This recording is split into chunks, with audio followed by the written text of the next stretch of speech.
Memorial Day weekend in Indianapolis. It's all about speed, high performance, the race to the finish line. The Indiana Pacers and the Orlando Magic are locked in a full throttle struggle that can't be measured in miles. The Magic relied on diesel power and a near-perfect high-octane attack to take the first 2 laps. But back on their home track, the Pacers shifted their game into another gear, fueled by emotion and no doubt a touch of desperation. They won lap number 3.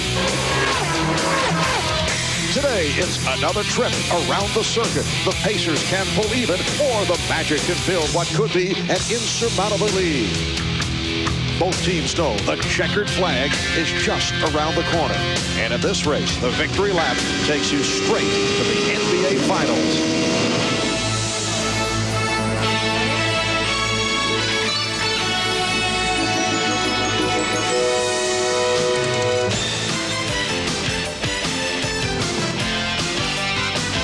This is the NBA on NBC.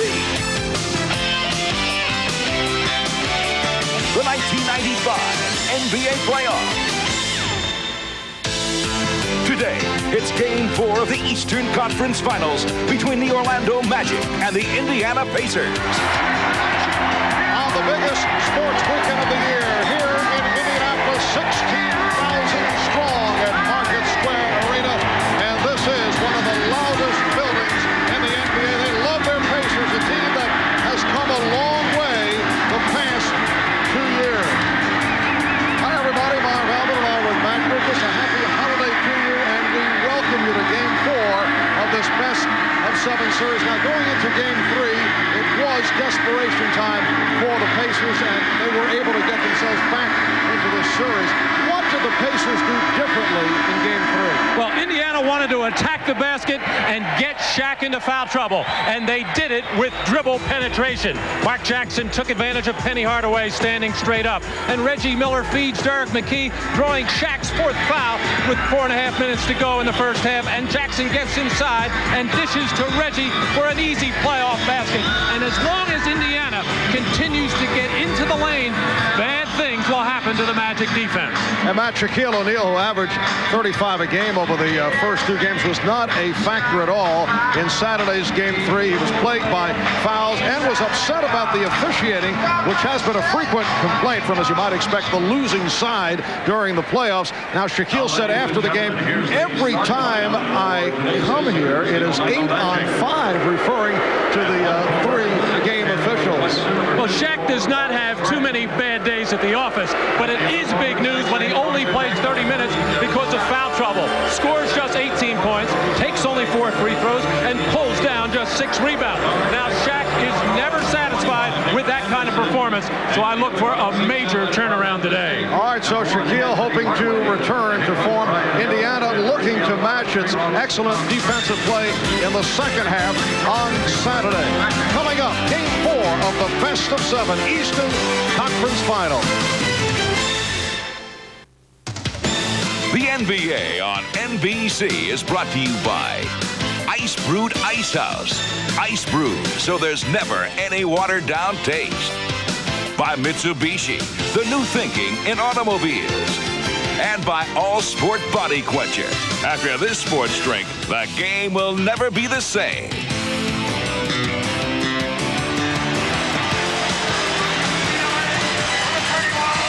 Welcome back to Indianapolis, Indiana, as we check out the starting lineups. First, for the visitors, the Orlando Magic.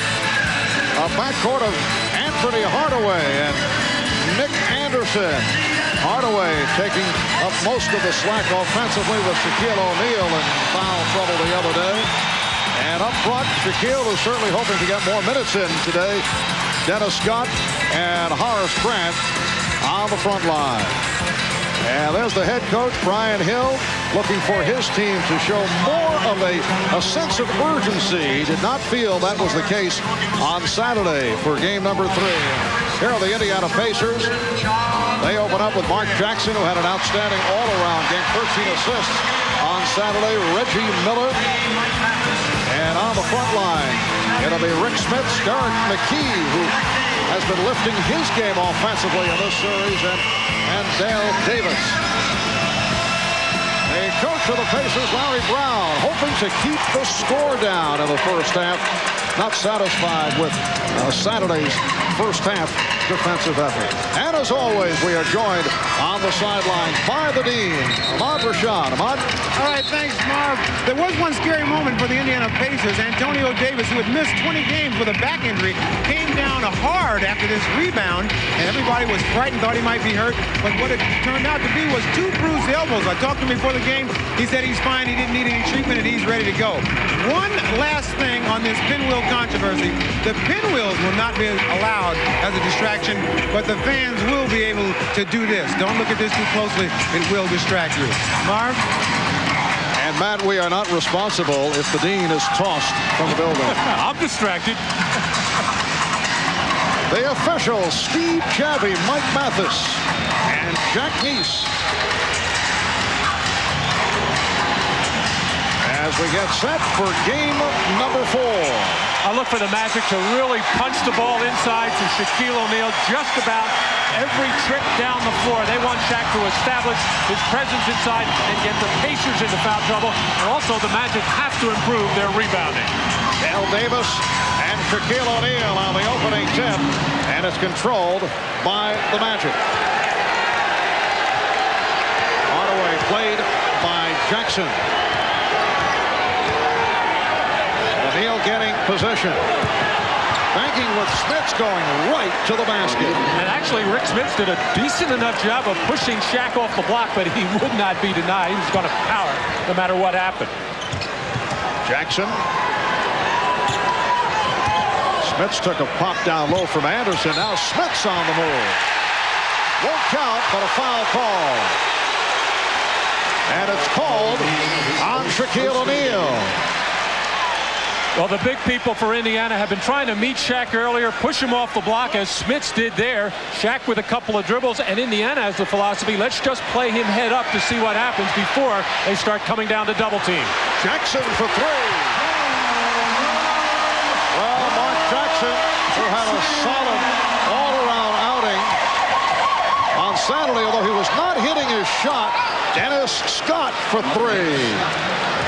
So Scott matches Mark Jackson's toss from downtown, and it's a 5-3 Orlando lead. Actually, Mark Jackson has been shooting better from beyond the arc, 5 for 10 now than he is regularly from the field. O'Neal on the rebound. Hardaway racing it down. Hardaway pulls up for 3, and he has been on fire from downtown. Did not shoot the 3 well against the Bulls, but he is now 11 of 17 from three-point range in this series. The Magic with an 8-3 advantage.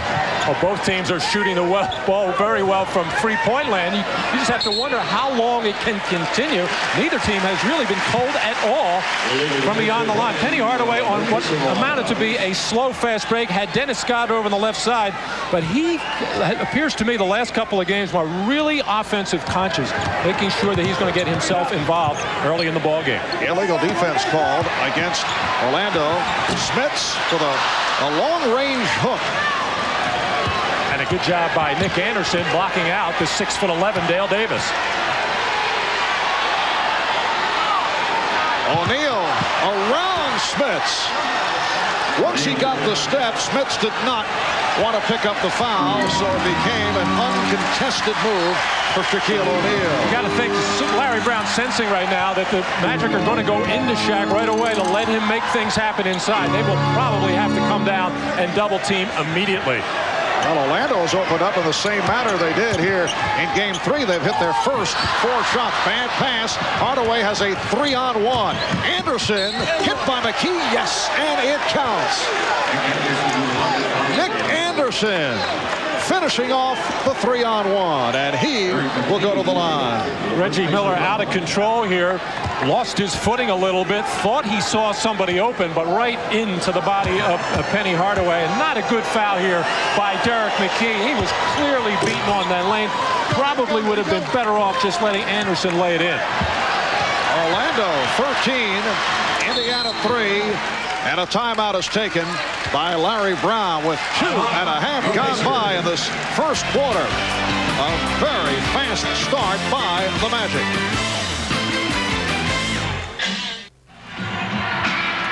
Ahmad Rashad back at Market Square Arena now. There were some things written in the Indianapolis paper today about the Pacers saying that the Orlando Magic were a bunch of nice guys. It was hard to get mad against them guys like it was when they were playing against the Knicks. So, in effect, these things were put up on the bulletin board trying to fire up the Magic team. I talked to Tree Rollins about that, and I said, Tree, what's up with the stuff on the bulletin board? He said, well, it was an empty bulletin board, so we figured that something should go up on the bulletin board. He said it didn't have any effect on any of the guys, but it was great reading. But I asked Shaq about it. He said, yeah, it affected me. I'm playing mad today. Marv? All right, Ahmad. Yes, Indiana players pointing out that this series in sharp contrast and going up against a club like the New York Knicks. Well, that always will be a contrast. Nobody can be quite as mean and testy as New York. Magic with a 13-3 lead, with 3 minutes gone by in this first quarter, and Shaquille O'Neal adds to that lead. It's a 13-0 run by Orlando. They've hit their first 6 shots. Remember, in game 1, the Pacers opened up with that 23-5 advantage, but then lost the game. Orlando came from way back to win. Here's McKee. And the tip is good by Dale Davis. Well, Larry Brown is trying to decide who he wants to go to. That time, Derek McKey. I'm sure he'd like to get it into Rick Smits and possibly pick up a second foul on Shaquille O'Neal. And he can't forget Reggie Miller, but McKey has had a lot of success against Horace Grant. Scott was well covered by Miller. Could not get off the long-range shot. Miller with a runner. Jackson. Well, Mark Jackson has accounted for 5 of the Pacers' 7 points. 4 minutes in, it's a 15-7 lead for Orlando. And the Magic just loves the tempo that they have been able to force here in the early moments. This is their style of basketball. And Shaquille O'Neal dominating, but a loose ball foul is called. And that is number 2 on Shaquille. In game 3, he had to sit early after picking up the 2 fouls. Well, I'm surprised that the Pacers did not come down sooner and double team. McKee came late after the ball was on the floor, but Shaq is so pumped up for this game to get himself going offensively. He is just attacking the rim, and that's how he picked up that foul, being over-aggressive. And Brian Hill going with Tree Rollins, a man who committed 5 fouls in 5 minutes the other day, although in game 3, Jeff Turner got the call first and did the job offensively. Here's Jackson. And a 3-second violation call. Well, Shaq misses this first attempt on the jump hook. May have gotten away with a little bit of the shuffling of the feet, and really I didn't see much of a wave off there. Just a lot of people around Shaquille. I thought he went straight up. Shaquille sitting down with 6 points on 3 out of 4 from the field. Nice move by Anderson, but he could not put it down. And a loose ball foul against Orlando.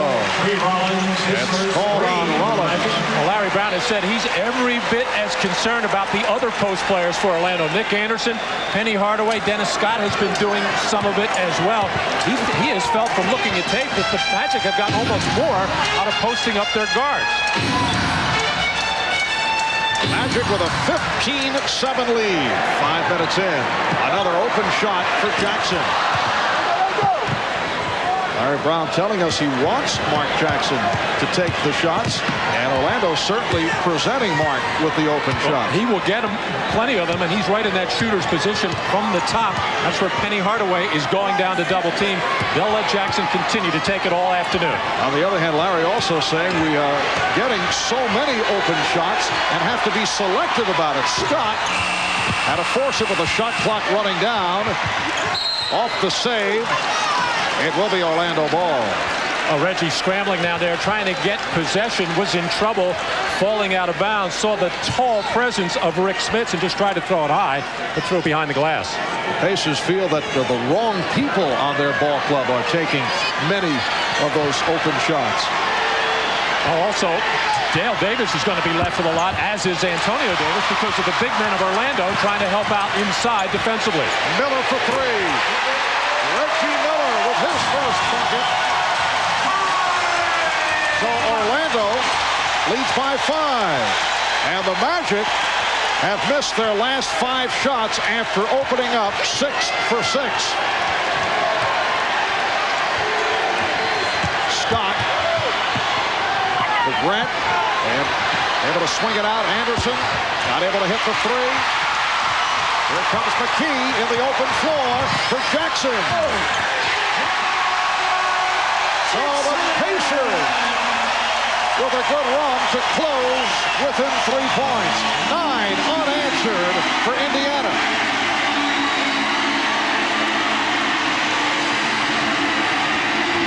Hardaway trying to slice through and was held. Well, Indiana has been talking about selective fast breaks, being disciplined. This was a fast break opportunity for Reggie Miller, pulling up at the 3. They will run all they can with Shaquille O'Neal on the bench. And here's another one as Mark Jackson able to get inside. Nick Anderson. All bets are off with Shaq on the bench. They don't want to run when Shaquille is out there because they think he can dominate in a running type situation. Horace Grant coming up short. He thought he was fouled. 9-0 run for Indiana, looking for more. Dale Davis dumped it off Rick Smits. 11 straight points for the Pacers, able to answer the spurt by Orlando. They had a 13-0 run. And a timeout called by the Magic. 4:58 remaining in the first. The Magic lead is now 1.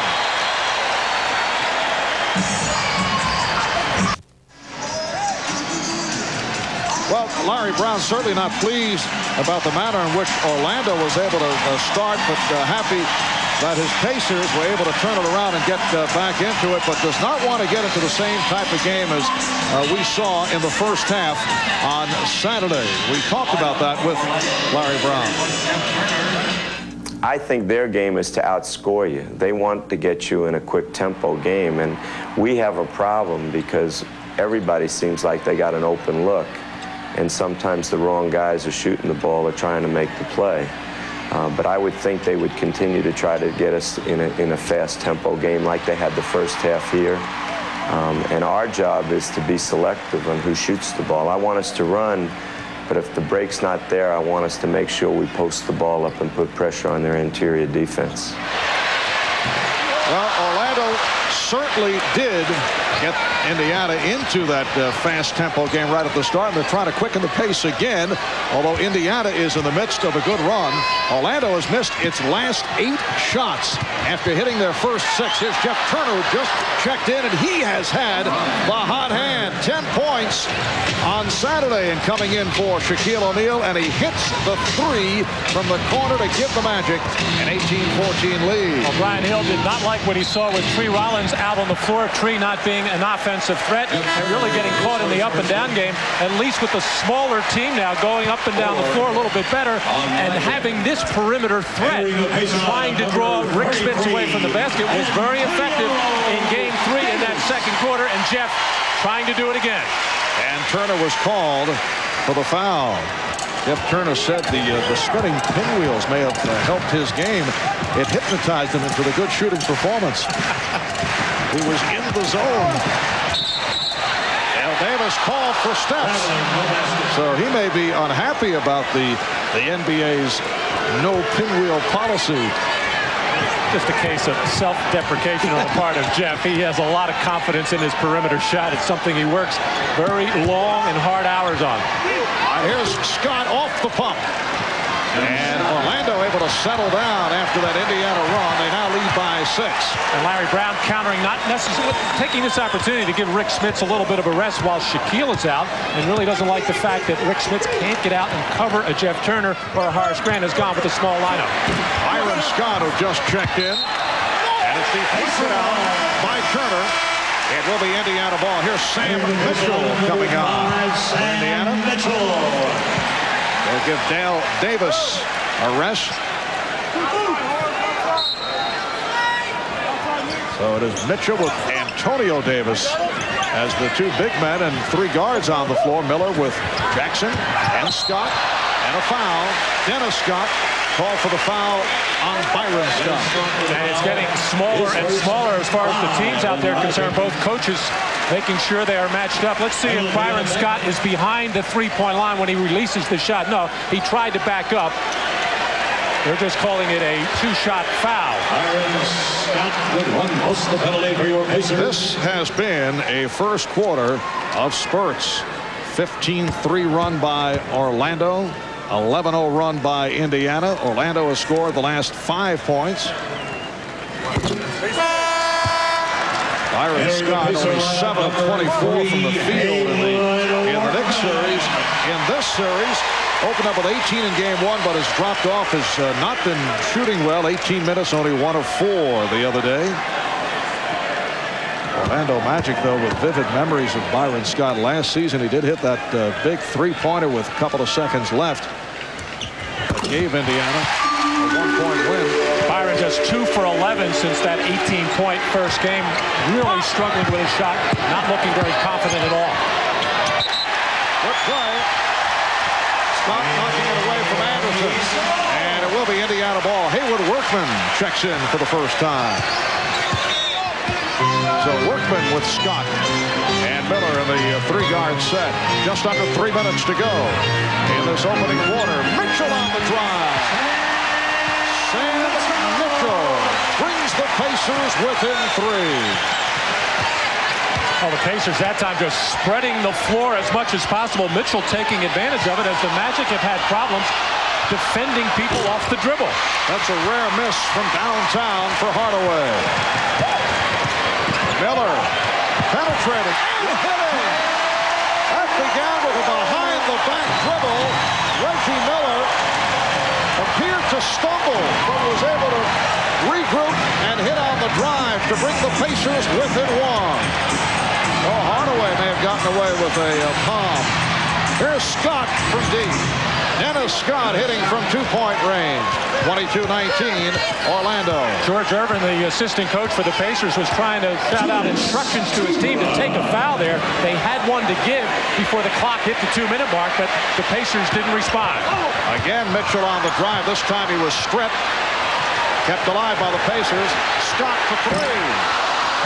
Rebound, Antonio Davis.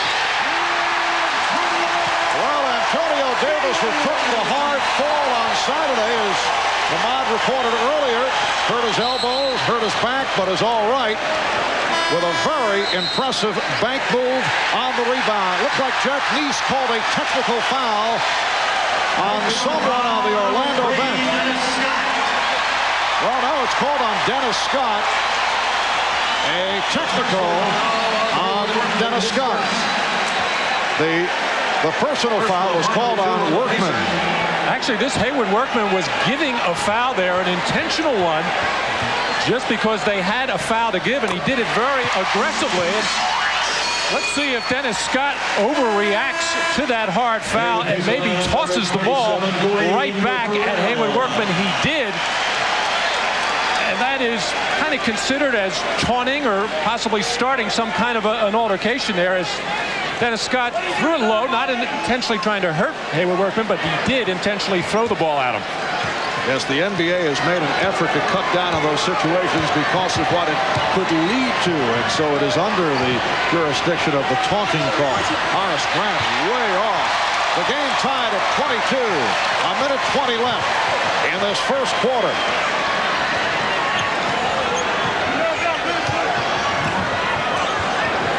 Wayne Farrell is on the floor for the first time. Has not seen much time in this series. And that is Farrell.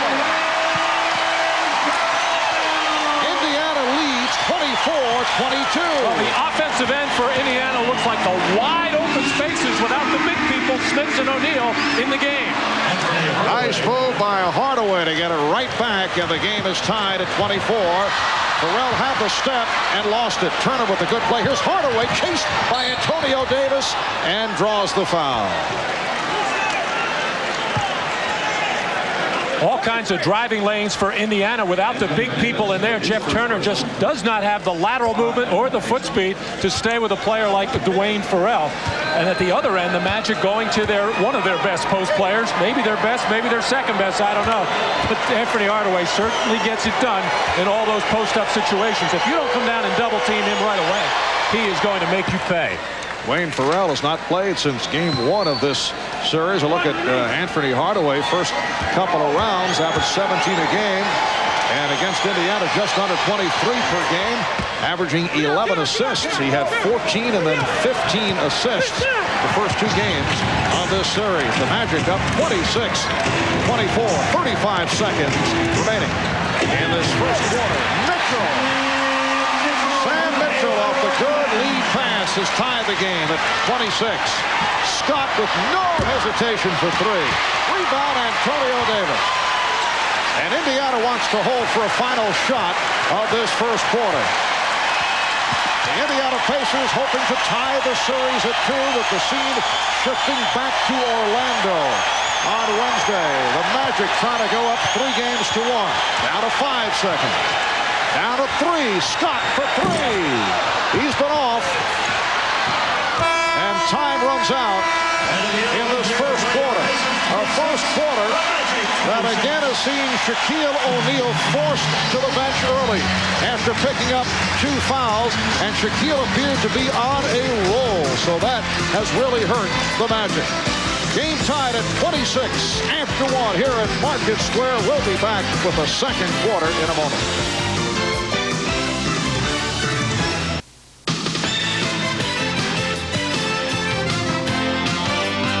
The 1995 NBA playoffs on NBC. As we discussed earlier, the Magic having problems with dribble penetration. Hayward working on the screen wall, getting to here. Jeff Turner coming over to help, and Brian Shaw not helping. And we're going to see Sam Mitchell come right in there. Nobody covering inside as the Pacers get a wide open, easy lay-in.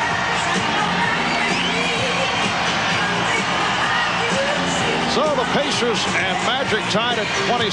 Indiana has done the job off the boards. Rebounding Orlando 13-6, 3-0 on the offensive glass. This is a game that saw the Magic reel off a 13-0 run. They hit their first 6 shots. Indiana bounced back. They had 11 unanswered points. Orlando only 4 for its last 15 following the good start. Shaquille O'Neal is back on the floor playing with 2 fouls. Antonio Davis had it knocked away by Shaquille. Hardaway putting the move on Scott, and he is held. The basket will not count. Shaquille O'Neal, that defensive play, taking a tremendous chance there as Antonio Davis is trying to create something by driving to the basket. Shaq had a couple of strips in game 1 of this series, but with 2 personal fouls, he would be better off keeping his arms high in the air so the officials see him possibly not fouling. Byron Scott called on that last foul. Hardaway on a post-up, a beautiful move by Penny Hardaway. The Magic up 28-26. Hardaway has 9 points.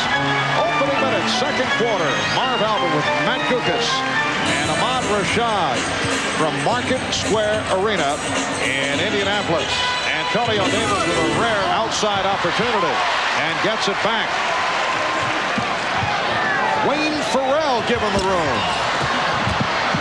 Shaquille on a back tap, but it's handled by Workman. Well, there is just not a lot of firepower on the floor for Indiana right now with Rick Smits and Reggie Miller and Derek McKee all on the bench. You got to try to figure out where they're going to get some offense.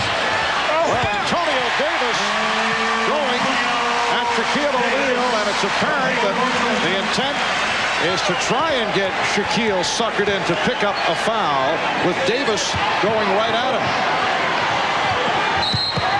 Foul is called on Antonio Davis, who did an excellent job against Shaquille in the second half on Saturday. Well, Shaq had some foul problems there, was not as aggressive here. Shaq having to give ground to let Antonio Davis get excellent position. I mentioned the job that Antonio Davis did on Shaquille O'Neal with Rick Smits in foul trouble. Foul is called. Workman raising his hand, but try to draw the foul with Davis. Antonio picks up his third. I thought, though, Shaq had a lot of good shot opportunities the other day, but was not able to hit. He did.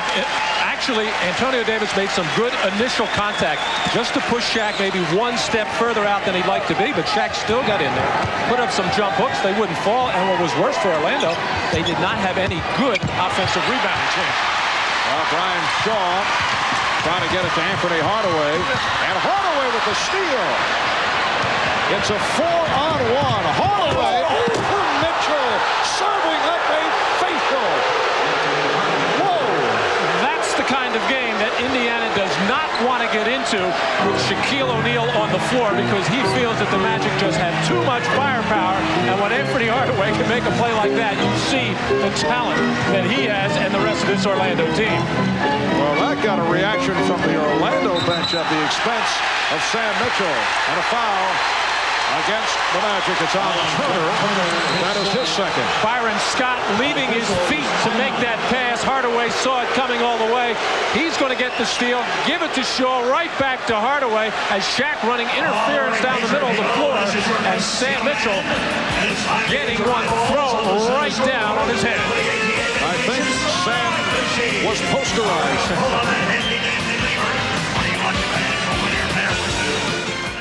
Akeem and the Rockets, Robinson and the Spurs. Game 5 Tuesday night. The NBA on NBC is brought to you by Chevrolet Trucks, the most dependable, longest-lasting trucks on the road.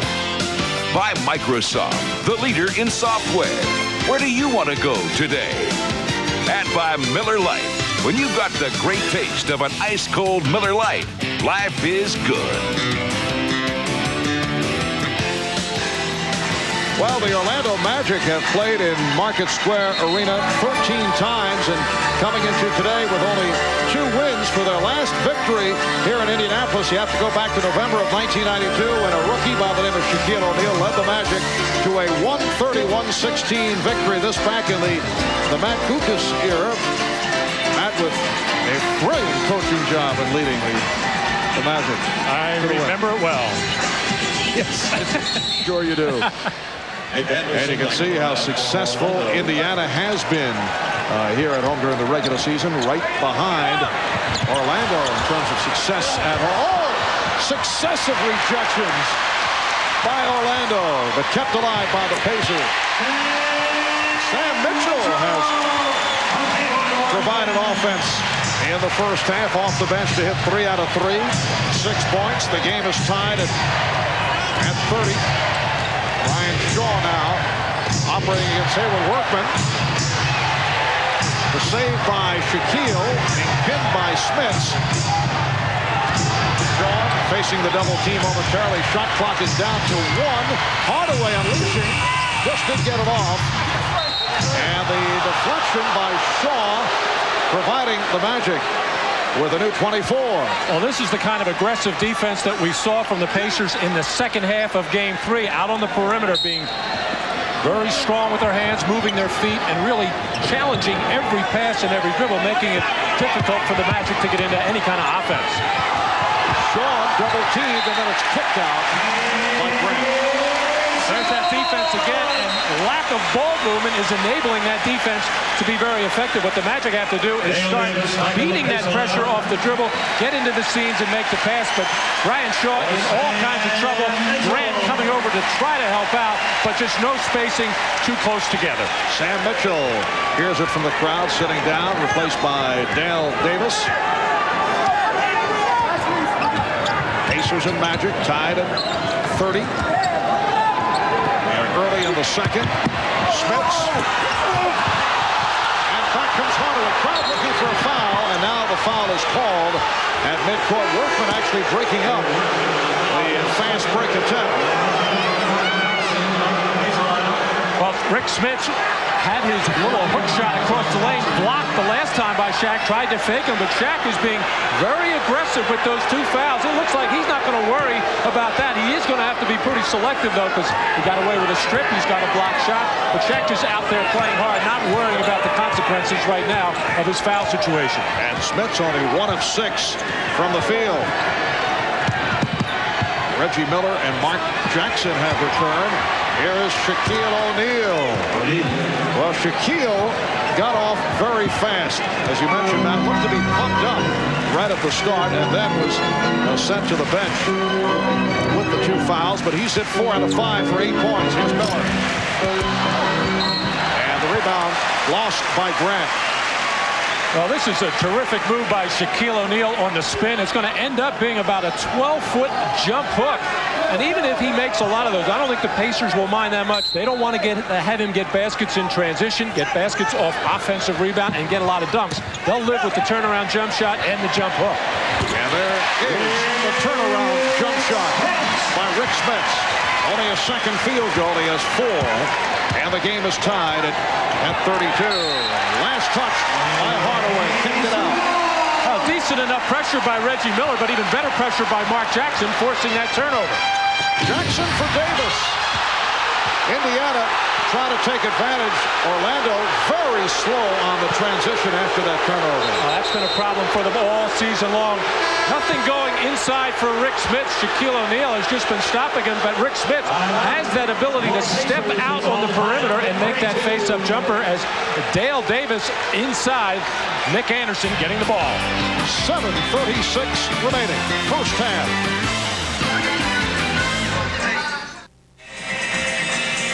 Well, we should point out once again that because of the NBA ban, there are no spinning pinwheels in evidence behind the Orlando Magic basket.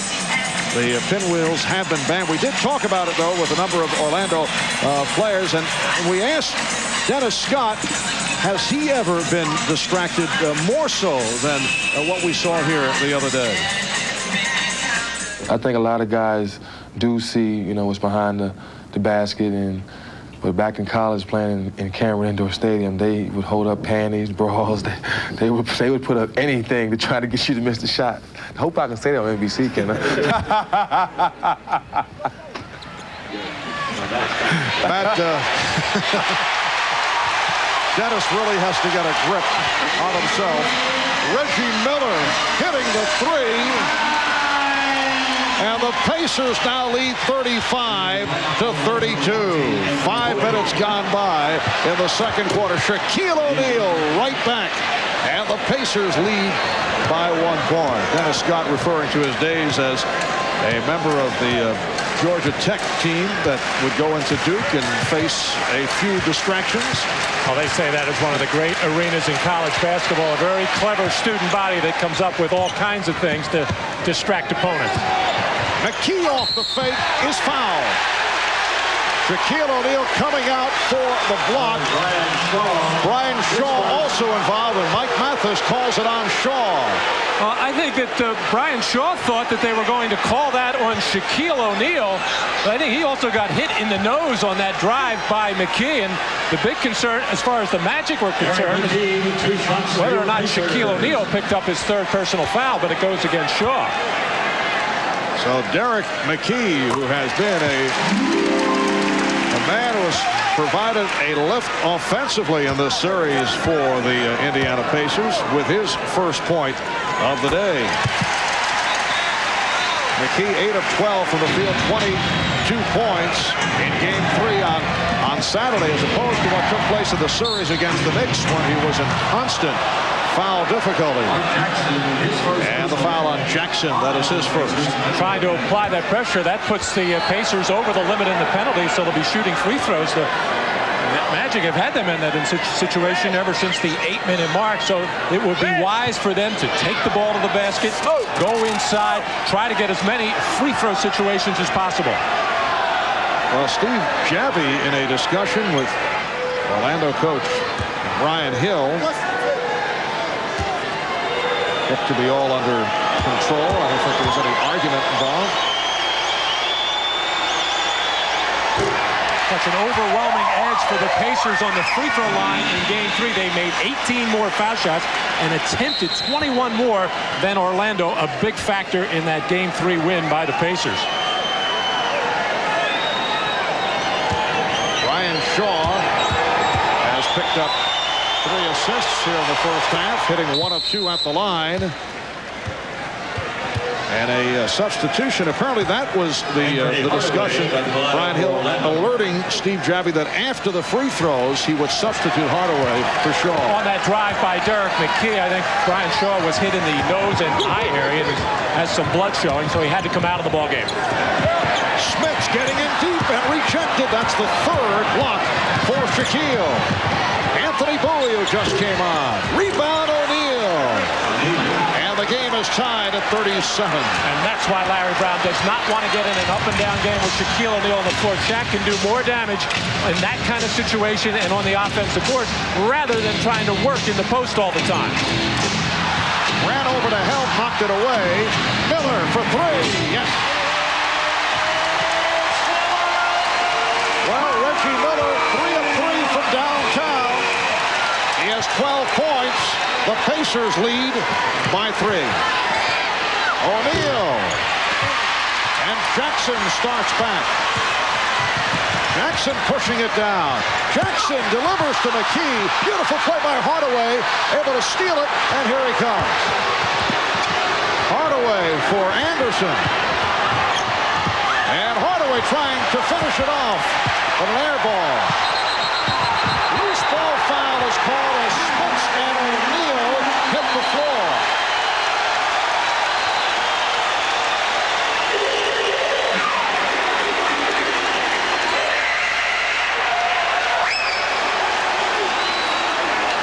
Referees Mike Mathis, Steve Javie talking it over. Jack Neese actually had a walking violation on Shaq before any of this contact. As Shaq, let's watch his feet, just bullying in. I don't know about there, but Shaq could have been called for an offensive foul as he burrowed into Rick Smith. And then worse for Rick, Shaq fell right on his right hip, and that's going to be very sore, I'm sure, before too long. 5:20 to go, first half. And the Pacers with the ball and a 3-point lead. Smith fouled by Grant. O'Neal let him go, did not want to pick up another foul. It's on. No, they changed it. It is Shaquille with his 3rd. Rick Smith on the pick and roll situation, getting the ball out on the left wing, showing the ball ever so slightly, and then driving hard, just trying to draw contact. And once again, Shaq with the big gamble in there, trying to get the strip instead of keeping his hands up high. And Mike Mathis right there on the call. Jeff Turner will come on. That was not a smart move by Shaquille O'Neal. That's a low percentage play, reaching in to try and slap the ball away. Well, he's made a few of them since he came back with the 2 personal fouls. He got away with the strip. He had a good shot block on a hook shot by Smith, which is very difficult. I think Shaq, as I said earlier, just making up his mind. He's not going to worry about that. He doesn't want to get into a thing with the referees. He's just going to go out and play his game and play it very hard. Anderson off the lead. Nick Anderson able to hit over Rick Smith's 41-39 Indiana. So Jeff Turner is back. Turner with Grant, Bowie, Anderson, and Hardaway on the floor for the Magic. McKee being guarded by Turner. Horace Grant guarding Rick Smiths. McKee for 3.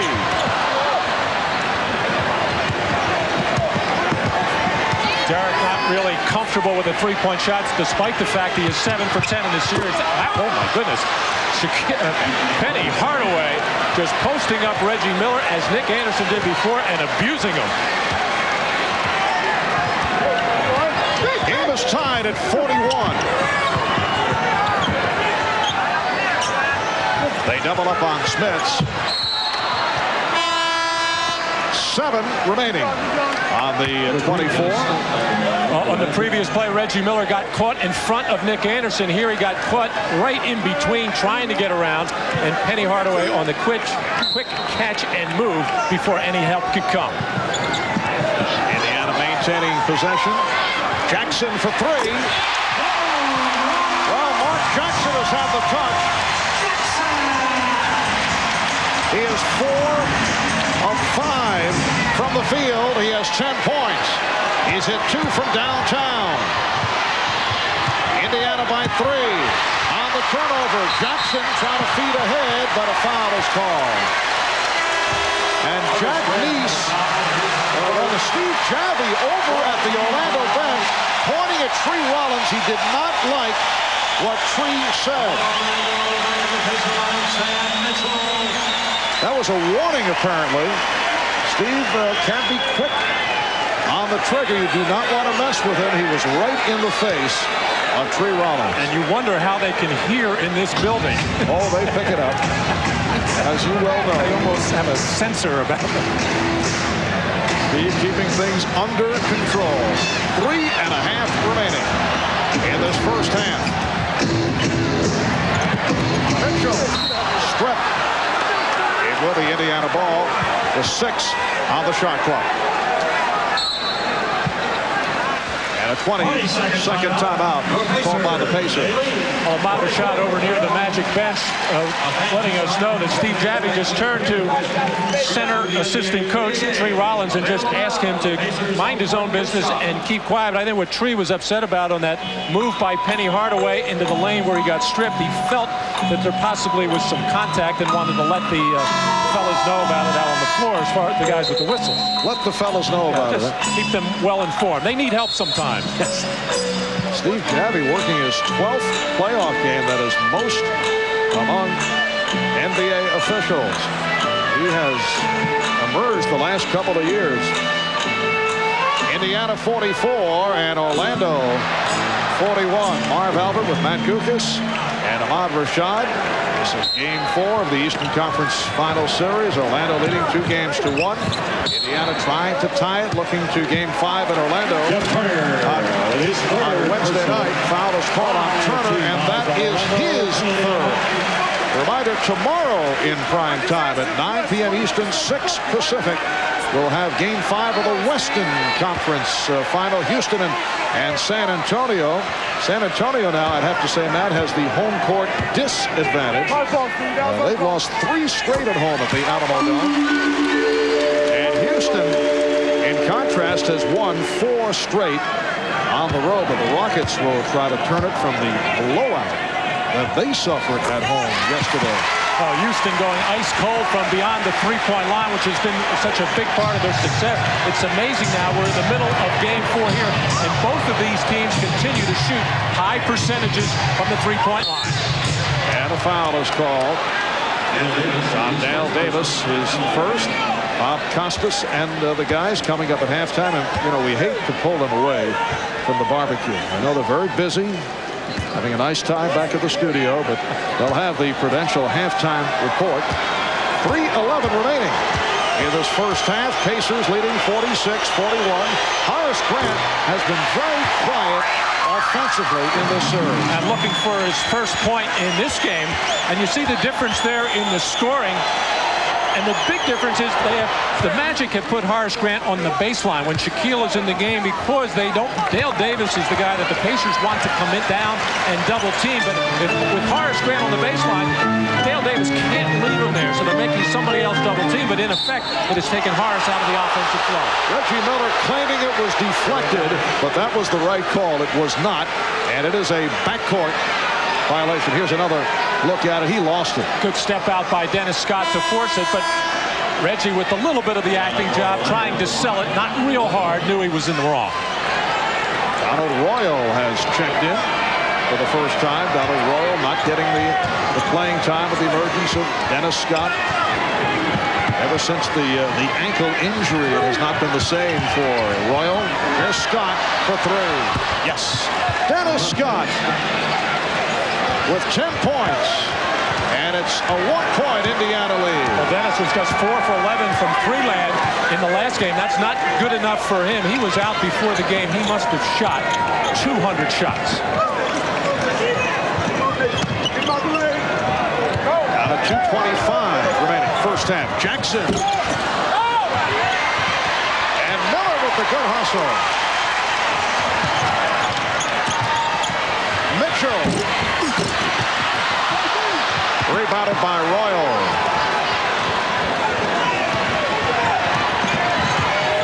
Scott was looking for the three.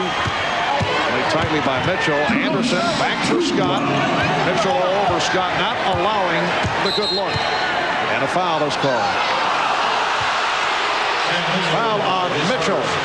Timeout is called with 1:55 left, second quarter. Your Pacers lead 46-45. You're watching the NBA playoffs on NBC.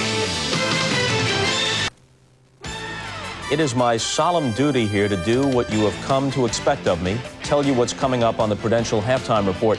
We'll talk about the Western Conference Finals between the Spurs and Rockets, all tied up at 2 games apiece, with Game 5 tomorrow night at the Alamodome. We'll hear from San Antonio's point guard Avery Johnson, one of the on-court leaders for the Spurs and a man of great energy, and that's an understatement. We'll also get the thoughts of Julius Erving and Peter Bessie on the first half of the Magic and Pacers. Indiana leads it by a point. Back to Market Square Arena. Marv, Matt, and Ahmad. Thank you, Bob. And we resume with Dennis Scott going to the free throw line. Rare visit for Dennis to the line. And will not have to face the dreaded spinning pinwheels. He said they never bother him. Larry Brown was a little bit mystified at the complaining of the lack of free throw attempts in the last game by Orlando, but he said, how could they go to the line? They've been taking so many three-point shots. They're not going to get fouled out there very often. So far in the series, Orlando on average 19 for 26 from the line, as far as Indiana 27 for 34. So a difference of 8 on average. Indiana with the big share there. And Orlando has recaptured the lead. They have hit 8 of 12 from the field in the second quarter. They double up on Smits. Good job on Smits, but he's wrong in the foul. Well, that's using the 7'4" height advantage. Donald Royal got him from behind. Well, just a couple of minutes ago, Brian Hill went even smaller by bringing in Donald Royal for Jeff Turner, who had 3 fouls. So Larry now taking the opportunity to get Smits back in there, feeling that he'll be able to guard Donald Royal, who is not real confident from the perimeter right now. However, Donald will have the first step advantage against Rick in a driving situation. 8 points for Smits by virtue of the three-point play. Pacers 49, the Magic 47. Shaquille O'Neal sitting down after collecting his 3rd foul. Here's Hardaway. Smits over for the block. Came over to help Grant. Rebound Davis. Al Davis off the boards. Indiana continues to dominate at both ends in the rebounding department. Here's the double team on Smits. Gives it back. Miller. And rebounded by Dale Davis. Beautiful move by Davis for a second field goal. Indiana leads 51-47. Well, the Magic are very small on the floor right now, but they were getting out-rebounded when they were big.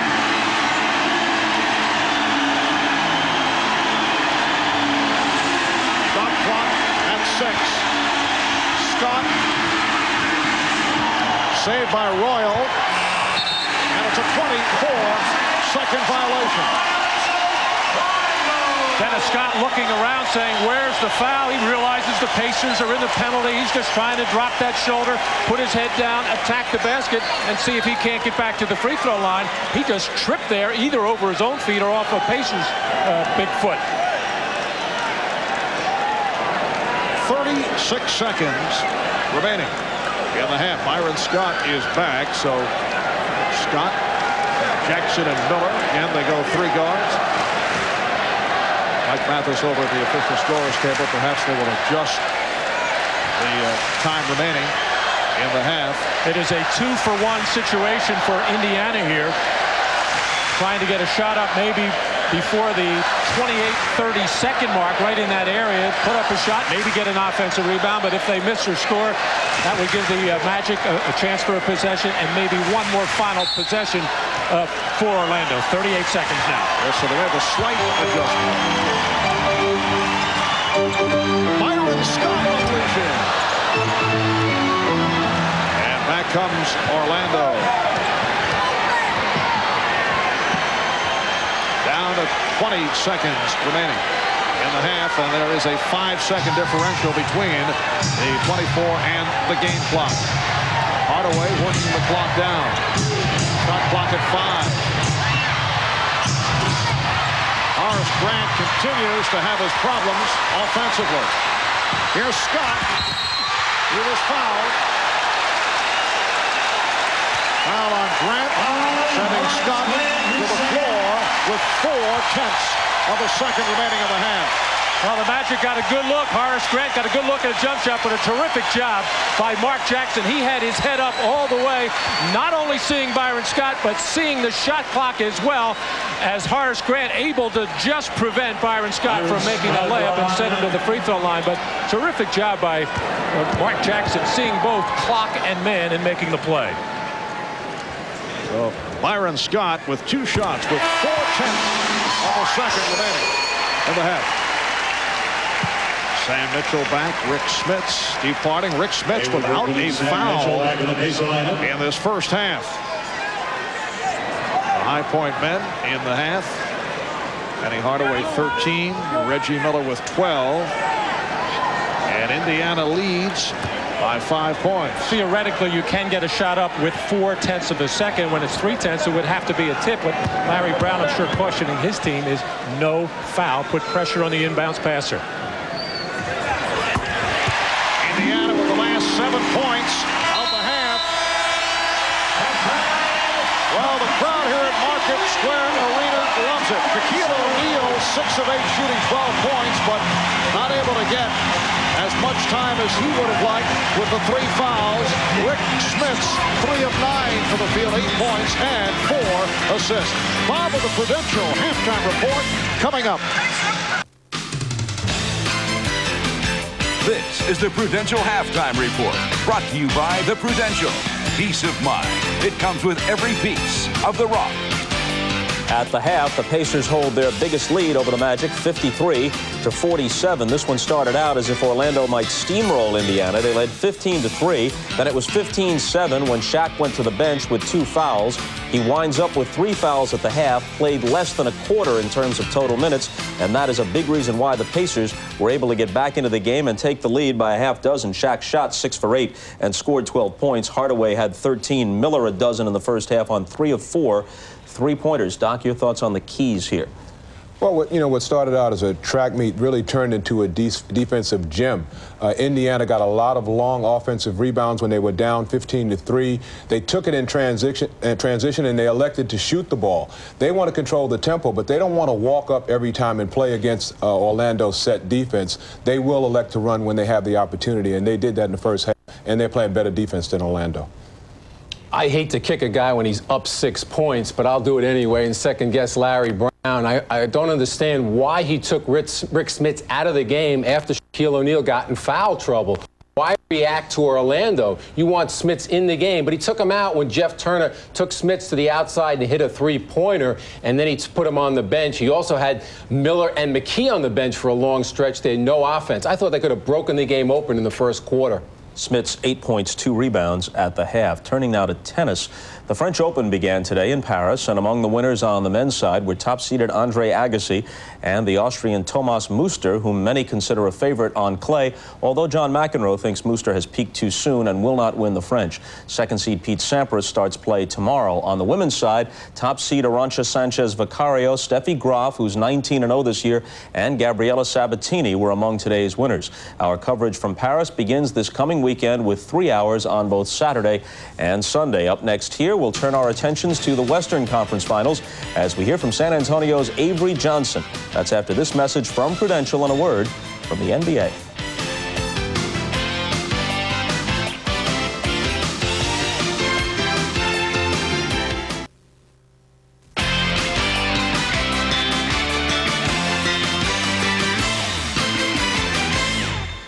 Typical Vesey, hates to kick a guy when he's up. Game 5 of the Spurs and Rockets in the Western Finals is tomorrow night here on NBC. San Antonio even things at 2 with a couple of wins in Houston, and one of their key guys, obviously, this year has been point guard Avery Johnson. He was only a role player at St. Augustine High School in New Orleans. The star of that team was Orlando Magic forward Donald Royal. Southern University was Johnson's 3rd collegiate stop, and he twice led the nation in assists there. Undrafted, though, by the NBA, he made his pro debut for the Palm Beach Stingrays in the USBL. Then finally on to the NBA, where he's played for 5 teams in 7 years, while becoming just the 4th player in league history to improve his scoring average in each successive season. In Avery Johnson's 3rd separate tour of duty with the San Antonio Spurs, he's turned opportunity into success. Jim Gray visited with him yesterday following Game 4. You had been a guy, Avery, who had been on 5 different NBA franchises. This is your 3rd run with the Spurs. Right. You played in 3 different colleges. What's going through your head right now, knowing that you have achieved and you're on the verge of a major accomplishment? Well, I just want to stay humble, because I know where I come from, and I don't want to go back there anymore. So I just stay humble and hungry, and that's what I tell my team: stay humble and hungry, keep the fire. That's why I play so hard, because of where I come from. So if we continue to keep the fire, if Avery Johnson continue to be the player that he knows he can be, I don't want to think about it too much now. I want to wait till July 1st. You guys had not had a team meeting all year. You go down 0-2. Not a good time to be calling a team meeting, but you had one. Tell us what went on in that. Well, I don't know. That's our 5th one, but that's the first one that's been publicized. But it was a tough team meeting. It was quite volatile, wasn't it? Yeah, especially when Dennis goes off. I'm the only one that can keep him under control because I bench press 400 pounds. But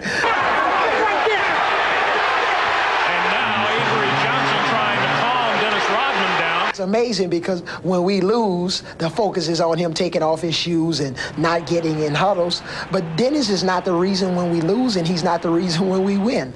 All of us are little Indians on this team anyway. David Robinson is the chief. So we're just trying to let the media know, Dennis is not the problem. He's not the solution. He's just a part of our basketball team. How do you keep these guys focused? How is it that you're able to manage the diverse personalities of this team? One of my strengths always in life have been to know how to manage people, especially with a degree in psychology. You learn about all kinds of strange behaviors. So these guys on the team, it's not easy to keep them in line. It's a challenge, but I think I've done a good job of really keeping them in line since I'm one of the chairmen on the board, I guess. Little guy like you, though, it shouldn't be like that. Little guys shouldn't be telling big guys what to do. Well, it's a tough job for tough people, and I've accepted the challenge. A lot of times you say things, guys don't really agree with it, but in the long run, when they know you're doing things and saying things for the betterment of the team to win a championship, then they'll follow you.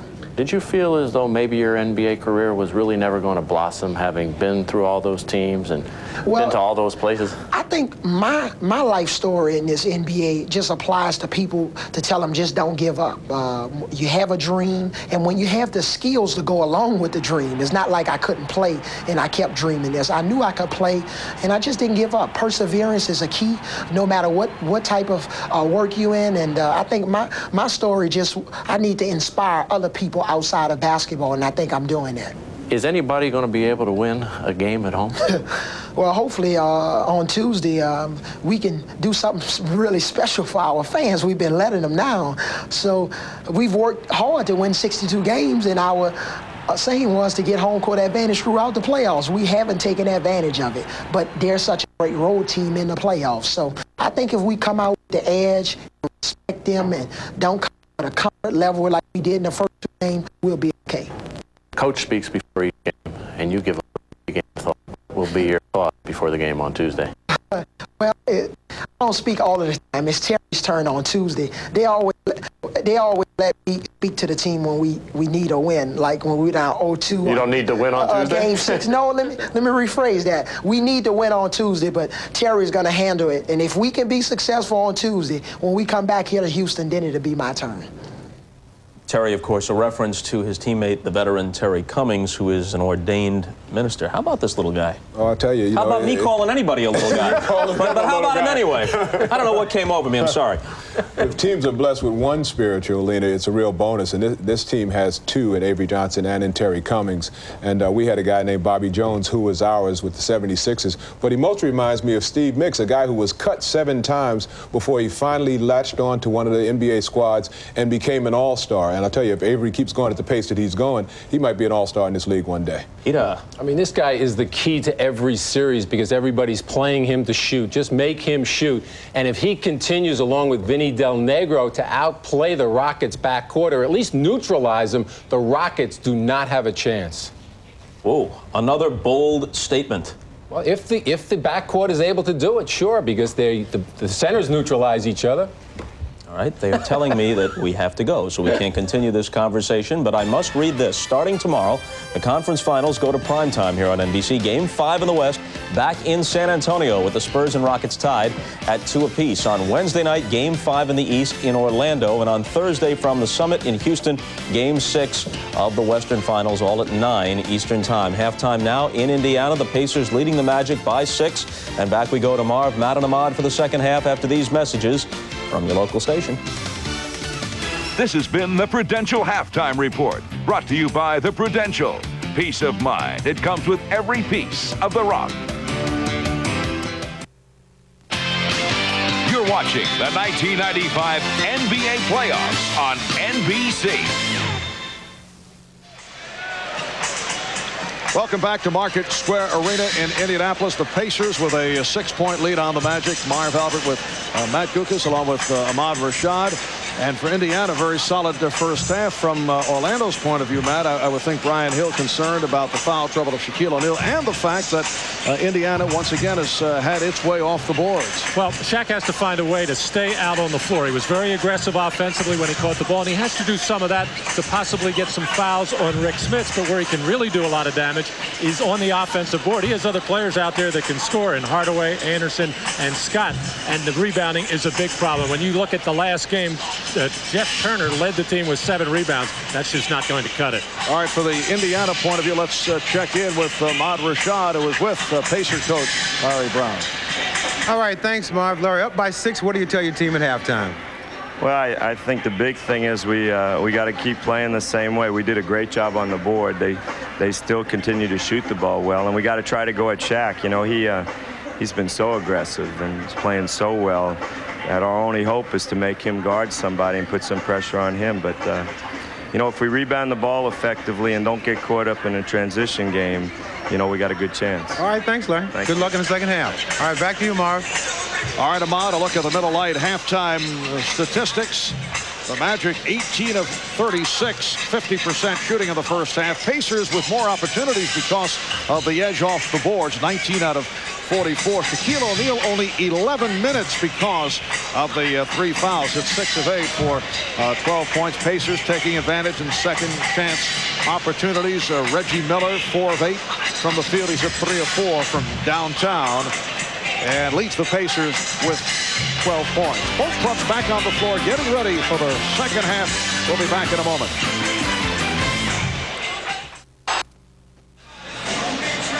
Welcome back to Indianapolis, where the Orlando Magic have had all kinds of problems at Market Square. They have lost 7 straight here in Indiana. That includes last season's playoff clincher. Look at the leading scorers in the first half. Anthony Hardaway with 13. Shaquille O'Neal, Dennis Scott each with 12. And for Indiana, Reggie Miller, the high man, with 12 points. Mark Jackson off to the good start in his 18 minutes, 4 of 6 from the field for 10 points. Third quarter underway. Indiana in possession. They lead 53-47. Good play on the double team as Grant came over to help.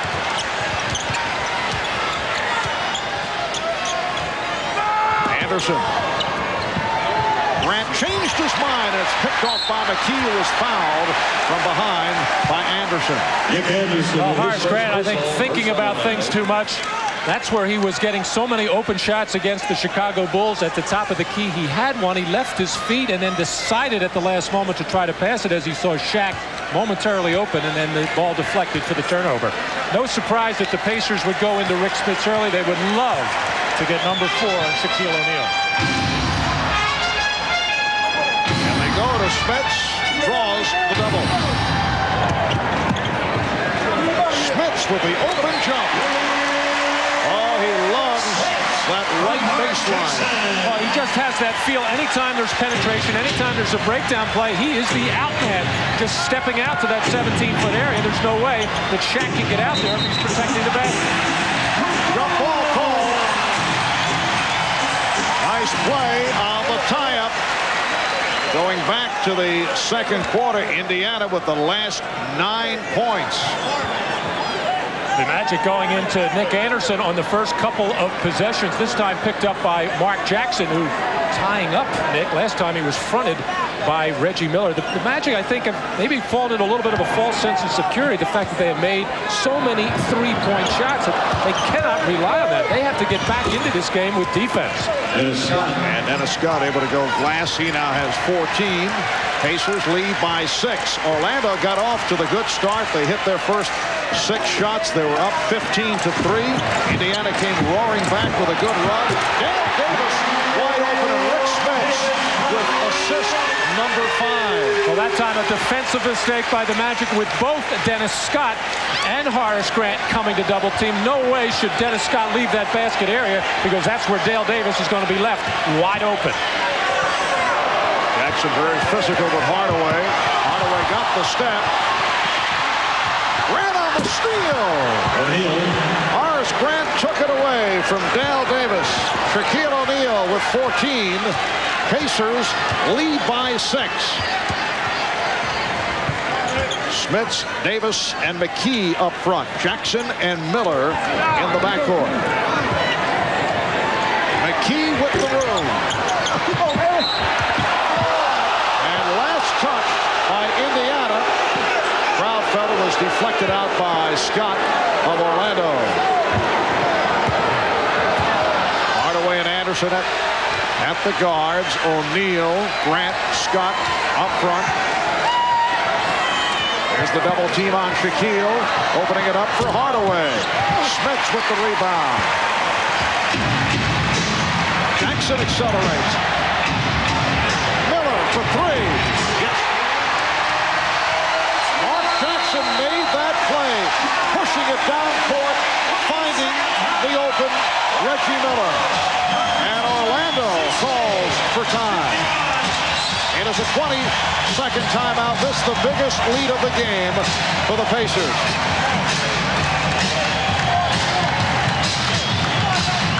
Well, this is that selective running that the Indiana Pacers are looking for. Some discipline. Mark Jackson did it so well in Game 3, getting into the teeth of the defense on a semi-break. And Reggie Miller, if you're looking for him, he'll be spotted up beyond the three-point line. And Reggie now 4 of 5 from downtown. Indiana has had the hot hand. 6 of 12 in the three-point department. Pacers with a 14-4 run over the last 4.5 minutes, going back to late second quarter. You mentioned early in the game, Marv, that the Magic might not have the sense of urgency that you need right now to win a game on the road against a team like the Indiana Pacers. They may be feeling too comfortable that all they have to do in this series is win their home games. That could be a mistake. They double up on Scott. Horace Grant, yes. So Horace Grant able to hit. He missed his first 4 shots. 60-53 Indiana. 3 minutes gone by. Third quarter.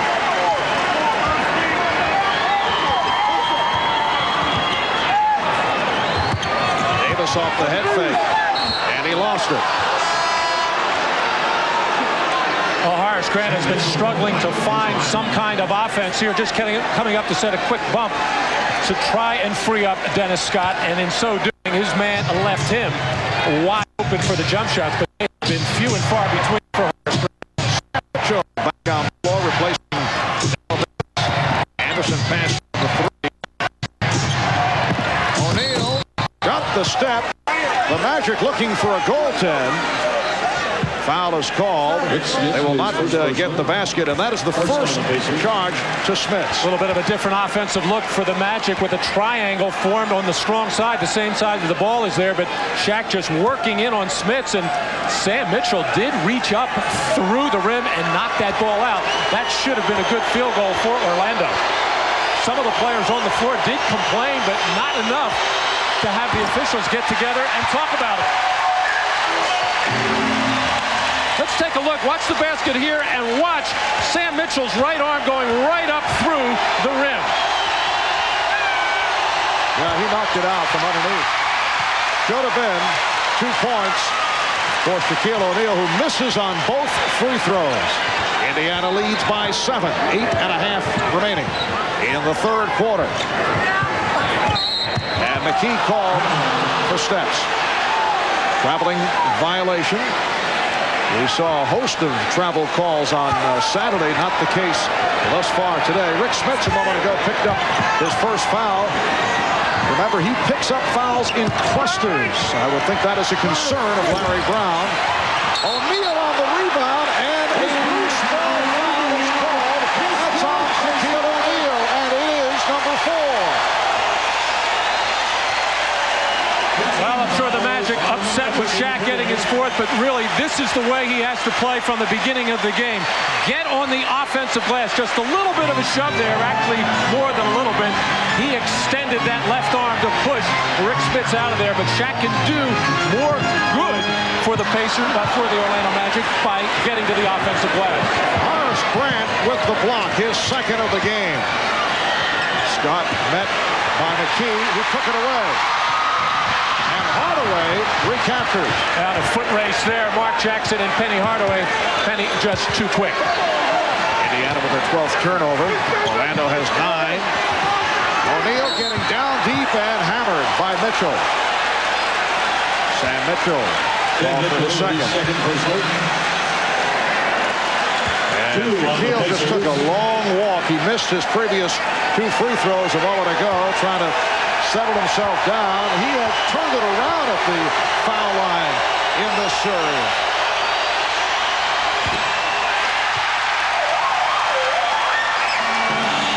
Well, for the season, a 53% shooter against Boston in the opening round, only 58. He improved against Chicago.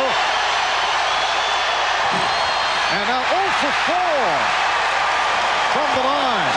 We saw the figure against Indiana, and he had been particularly efficient in the fourth quarter where he had problems in the past. And no surprise why he would be so squeezing the ball right now, so intense, trying to make something happen. He is not relaxed out on the floor at all. Derek McKee, coming off the 22-point game on Saturday, has had his problems. 0 for 5 from the field. 5 minutes gone by in the third.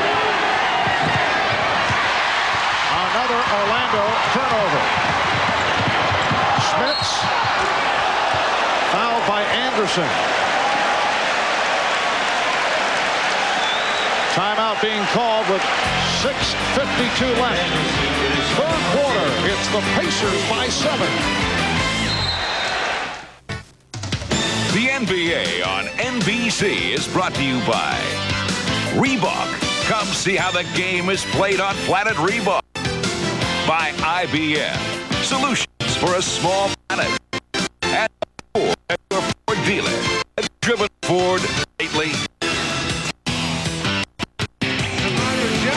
Market Square Arena. And during that last time out, David Craig, the trainer for the Indiana Pacers, was working on Dale Davis's injured right shoulder. It appears that he had injured it just a little bit earlier in the game, and he still continues to work on that right shoulder. And I'll keep you updated on the condition of that, Marv. All right, Ahmad. Yes, Dale Davis has had problems with a dislocated right shoulder. He re-injured it in the series against the Knicks, going up for the rebound in a collision with Charles Smith, and dislocated the shoulder on the play. It marked the third time this season that Dale Davis suffered that problem. It has popped out on a number of occasions. Dale Davis, a very important player in the Indiana scheme. 7-point lead for the Pacers. Jackson for 3. Mark Jackson, who had a good one in terms of his all-around play on Saturday, although only 2 of 8 from the field, has shot the ball well here today. 5 of 7. He has 13 points. And the reason he's so wide open, his defensive man, Penny Hardaway, going down to double team, and nobody else for the Magic will come over and rotate to him. They're going to wait to see if he'll hurt him with that jumper time and time again. He's doing it in this game 4. And And Dennis Scott is now 6 of 9. He has 16 points. Indiana 63 and Orlando 55. Halfway through the third quarter. Smits with the jump hook. Shaquille O'Neal on the floor with 4 personal fouls. Looking for position. Anderson passed on the 3 again. Ran for O'Neal. Good idea. Could not convert. And a foul is called on the Pacers. Reggie Miller collecting his first. Well, Shaq's going to get double-teamed, give it up very quickly, and then a high lob pass from Horace Grant. And Shaq again trying to do everything so hard. That's normally an easy play for him, but this one going to go off the heel of the rim as Penny Hardaway and Reggie Miller waiting for that rebound. Traveling violation on Shaquille O'Neal. Recall the quote that we passed on at the start of the telecast. Shaquille saying after the game on Saturday when he comes here, he feels it's like 8 against 5. And a foul. That is number 5.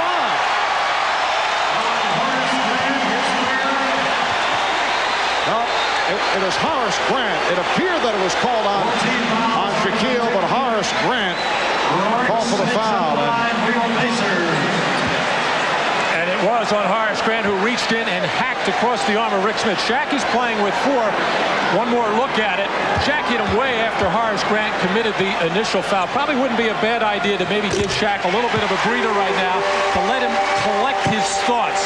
He's thinking too much about his predicament with the fouls, how things aren't going well for him out on the floor. He does have 4, plenty of time left in this game, and I'm saying just a couple of minutes right now because he's in danger of picking up that 5th one the way that he's playing.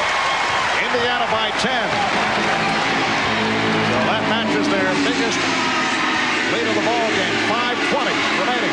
Third quarter. O'Neal getting the step and not able to hit. That's the second dunk that he has blown. Reggie Miller extending to a 12-point Indiana lead. The Magic calling for time.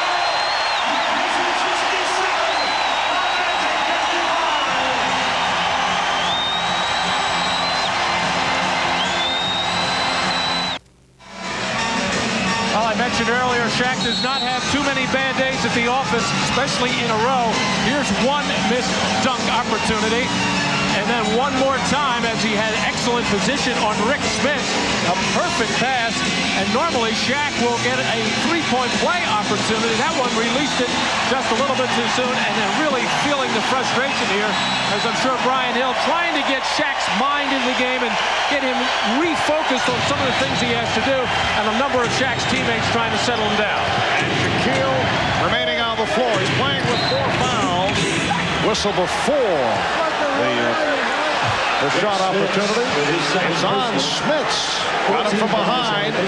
That is only the second call on Smits. And Rick can't really believe that one. He has gotten away with many more rougher pushes than that one, but he's got to be careful as well. Indiana leads by 12. Here's Scott.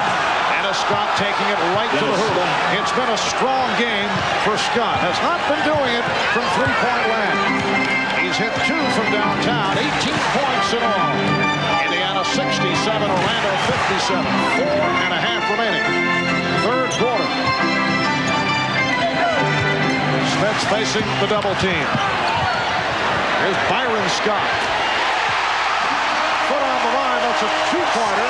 And his first field goal. Byron Scott missing his first 4 shots. Oh, Hardaway. Anthony Hardaway with 15. And it brings it back to a 10-point Pacer lead. A quick double team by the Pacers. Shaq read it all away and had the cutter, Anthony Hardaway. And there again, that's how Shaq can get his teammates involved and still be a valuable factor out on the floor.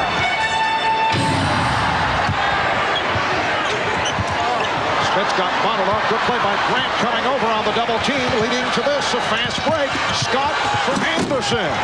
Orlando, a very explosive team, as Larry Brown and the Pacers are well aware.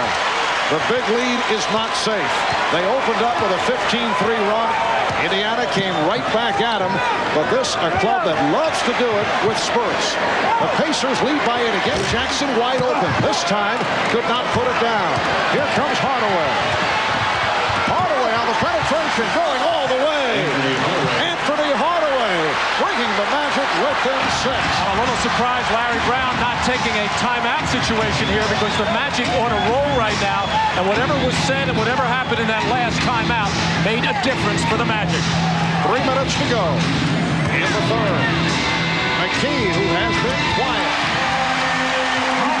That his first field goal. He had missed his first 5 shots. Pacers lead 71-63. Dennis Scott working against Byron Scott. Anthony Hardaway guarded by Mark Jackson. Here's Scott for 3. Rebound Grant. Horace Grant with the fadeaway.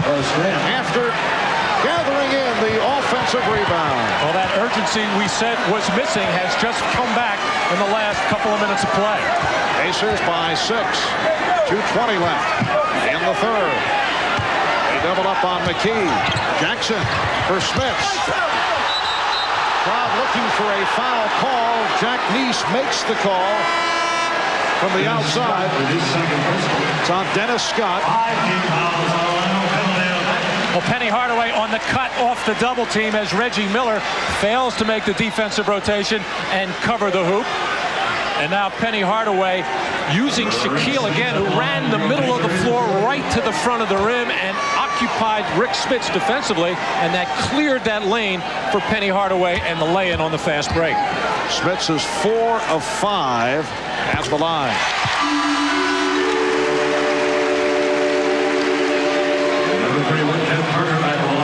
Well, Shaquille O'Neal with 14 points.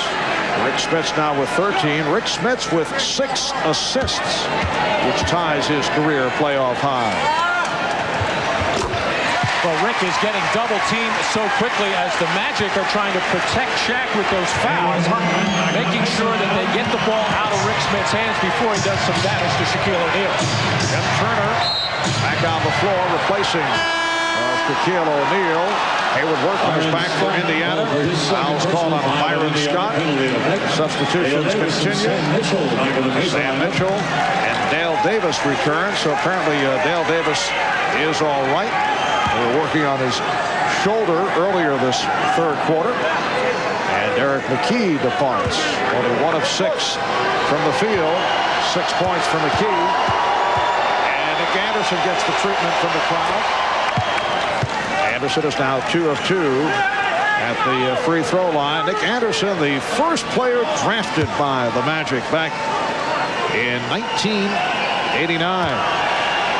Put his stamp on this series back in game 2 last Thursday with that clutch three-pointer with 13 seconds remaining in the fourth. Nick Anderson is not forcing things. He used to get so many offensive opportunities, but the players that he is out on the floor with, he is just waiting his turn and waiting for the opportunities to come to him. Indiana leads by 6. Miller thought he had the step. Workman. Davis was able to keep it alive. Here's Byron Scott for 3. He has been off. Grant on the rebound. Horace Grant has come to life off the boards. His 10th rebound. Minute and a half to go. Third quarter. Dennis Scott looking to back his way. Hardaway picked up on a switch by Dale Davis. And illegal defense called against the Pacers. Well, the team that the Magic have on the floor right now still has a lot of offensive capability, but could get hurt defensively. Actually gave up a second shot before this defensive rebound by Horace Grant. But running down the floor that trip, Horace looks winded right now. Very tired. Things have not gone well for him at the offense of the floor. He's always going to work hard defensively and on the backboards, but he looks like a tired player to me. And that he said the case the other day in game 3. Both teams now have 1 illegal defense. Scott off a nice pass from Turner. Mitchell with the rebound. We come up on 1 minute remaining in the third. Indiana with the ball. They lead by 6 points.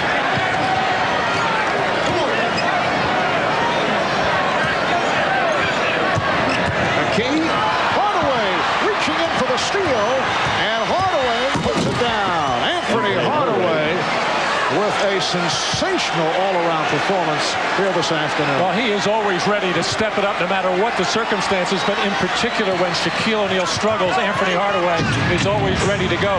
The group that Indiana has out on the floor right now, again, tough to find offense, but that'll do it right there. Nice lead by Workman, pushing it down to McKee, 75-69.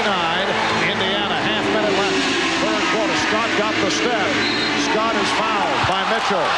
He thought it was all ball, but Mitchell hit with his third. Tentative possession by the Pacers without Rick Smits or Reggie Miller on the floor. Dirk McKee trying to make something happen, but everybody's standing around. That enabled Penny Hardaway to get in there and get the strip and the pass back and the strong finish. And Hardaway with his fourth steal of the game. Scott 2 of 2 at the line.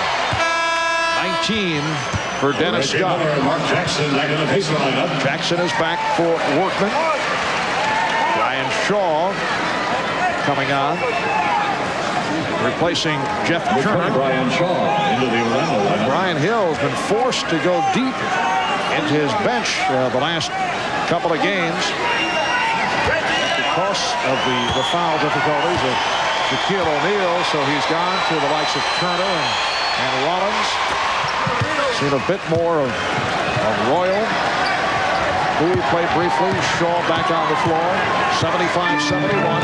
Indiana, 20 seconds remaining in the third. Larry Brown was concerned that he didn't have enough offense out on the floor, coming back with Mark Jackson to make things happen, and Reggie Miller. 5 seconds to go. McKee around Grant, rejected by Anderson as time runs down. Nick Anderson with the block to stop that shot by Derek McKee. 14-6 run by Orlando, ending the third. Hardaway, 8 of 16, 19 points, 2 assists, and 4 steals. So Orlando in the midst of a comeback, down by as many as 12. It's a 4-point Pacer lead. We'll be back after these messages and a word from your local station. This copyrighted telecast of the National Basketball Association may not be retransmitted, reproduced, or rebroadcast without the express written consent of the NBA. Back in Indianapolis, Indiana's led by as many as 12. It's now a 4-point lead as we head to the fourth quarter. And they are on their feet here at Market Square, helping on the pivotal camber, the brilliant running back of the Indianapolis coach, Marshall Faulk, coming off a terrific rookie season. In fact, Marshall and the Indianapolis Colts will open up down the street at the Hoosier Dome September 3rd against the Cincinnati Bengals. Marshall putting us all in focus, Matt. Excellent job.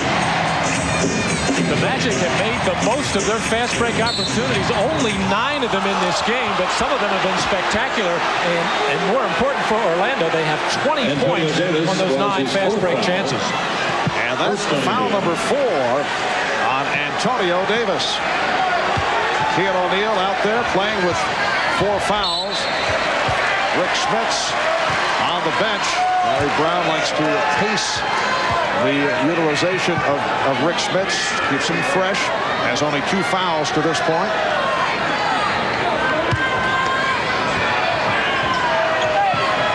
Brian Shaw, Anthony Hardaway, Nick Anderson, all with Shaquille O'Neal and Horace Grant being used by Brian Hill to open up this fourth quarter. Shaw passing on the shot, getting it to O'Neal. And for Shaquille, his first bucket in some time. He has 16 points, and Orlando is with him too. Well, in Game 3, Antonio Davis was able to bump Shaq early, keep him off the block. So far in this game, as Horace Grant has a steal. Alert play by Grant. Hardaway, and he's tied the game at 75. I was starting to say, so far in this game, Shaquille O'Neal has been able to body and move Antonio Davis wherever he has wanted, and has consequently picked up the 4 fouls on Davis. 18-6 run by Orlando, and the Magic doing it with thievery. Their 10th steal of the game. 4 for Hardaway. Shot one. Workman had to force it. It's a 24-second violation. The Pacers have become unglued offensively, very careless with their passing, not moving very well without the ball. Horace Grant having a little trouble dribbling it, but wisely waits up for Anthony Hardaway, who knows how to finish off the play. Game tied at 75 with a minute and a half gone by in the fourth. Shaw not looking for the shot. He's been given the room. Anderson, that was tipped short, rescued by Shaw, and it's a 24-second violation. That shot did not hit the rim. That was an outstanding defensive play by Antonio Davis on the in-out, in-again type of play. Into Shaq, back out to Brian Shaw, and then wisely, Antonio Davis got around on the front situation so they couldn't get the ball back into Shaquille. Larry Brown getting set to reinsert Derek McKee and Mark Jackson. Miller played very well by Shaw. Miller forcing. Rebound O'Neal. Shaw in the open floor. Anderson for three. Yes. And the Orlando Magic, after trailing by as many as 12, again showing their poise. We saw this throughout the series against the Chicago Bulls, playing on the road, able to come from way back, and they now lead by 3. 22nd timeout called by the Pacers. And now they've changed to the full timeout. The run is now 21-6 for Orlando to take this lead.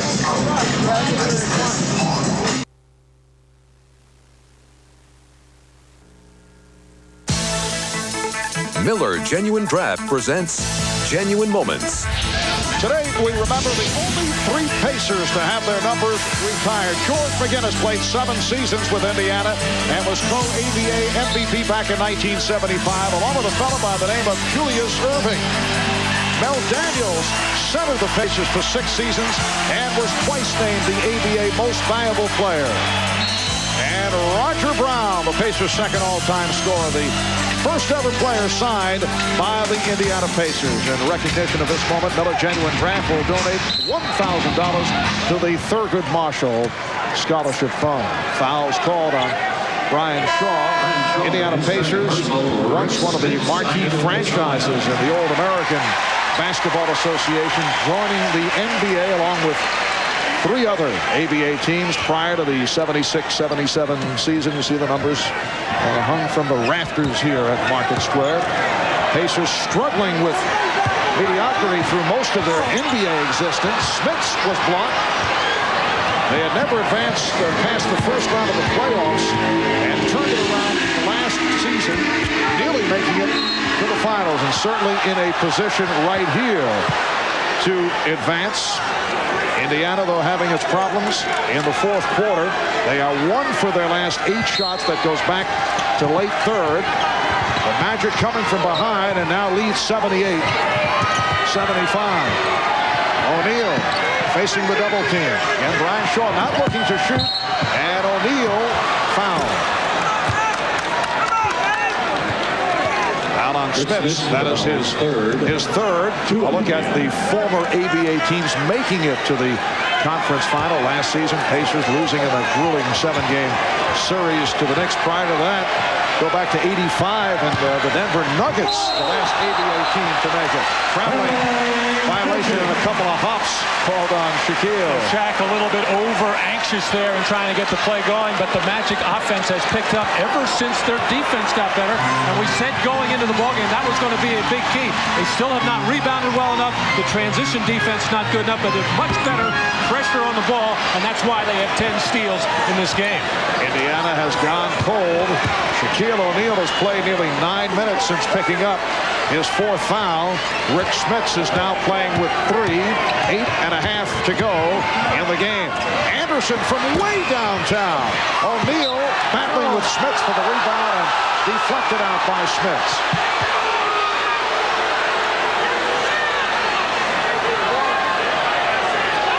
A new 24 presented to the Magic.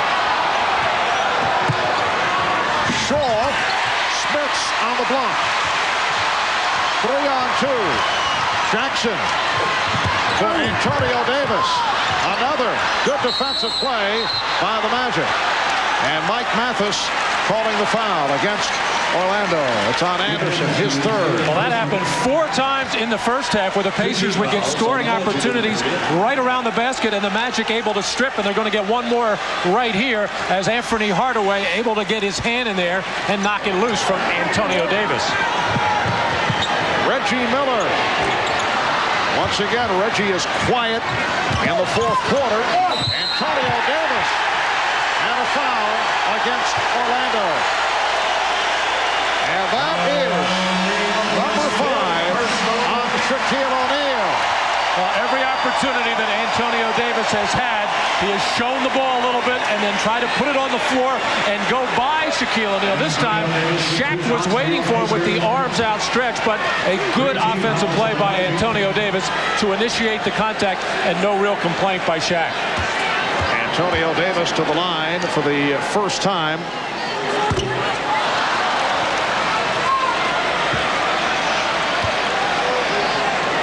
A 67% free throw shooter during the regular season. And Brian Hill rolling some major dice right here, leaving Shaquille O'Neal with plenty of time, 8 minutes to go with 5 personal fouls. And the Magic have some things going pretty well right now, defensively, a little bit offensively, but still a big gamble by Brian Hill. Anderson. And back come the Pacers, who have hit only one of their last 10 from the field. Smits for McKee. Orlando, 78. Indiana, 77. First points for the Pacers in this fourth quarter. Shaw penetrating. O'Neal and a foul against the Pacers. As Shaquille was able to come up with that loose ball, pushed from behind. Foul on McKee, his third. Well, Rick Smits, who's passing the ball beautifully today, mainly because he has been double teamed so much. That time he was into his shot and made a last-moment adjustment. Matt, you mentioned earlier perhaps the lack of the sense of urgency on the part of Orlando. Both clubs now playing with a sense of desperation in this fourth quarter. Shaw, who was reluctant to shoot earlier, knocks down the three-pointer. The Magic 81, the Pacers 77. And Indiana calling for time with 7 minutes and 5 seconds to go in this fourth quarter.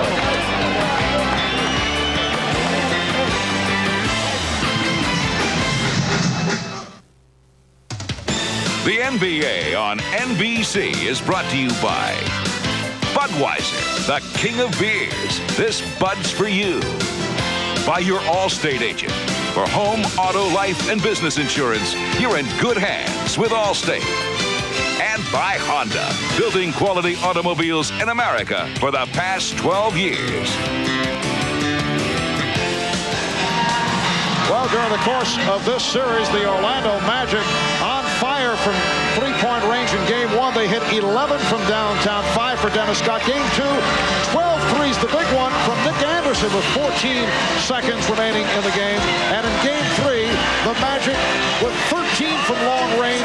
Penny Hardaway converting 4 out of 7 today, 6 of 16 from three-point land, including Brian Shaw, who knocked one down a moment ago for this 4-point Magic lead. Shaw from deep in the corner after passing up a couple of opportunities early on.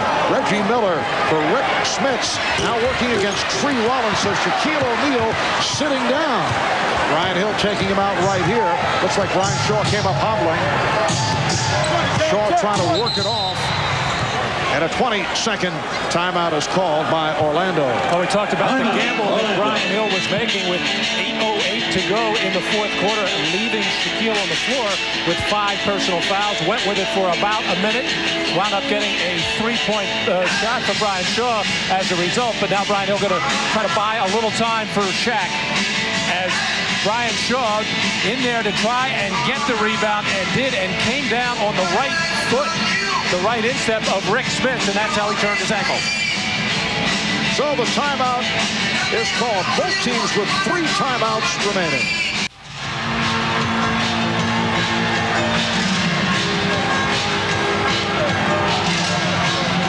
Market Square Arena. Marv Albert, Matt Dukas, and Ahmad Rashad with 6:45 remaining in the fourth quarter, and the Magic up 81-77. Orlando ball as we resume, and Brian Shaw, who came up limping, sitting down. So it's Hardaway, Anderson, and Scott, along with Rollins and Grant. Scott with the shot clock running down.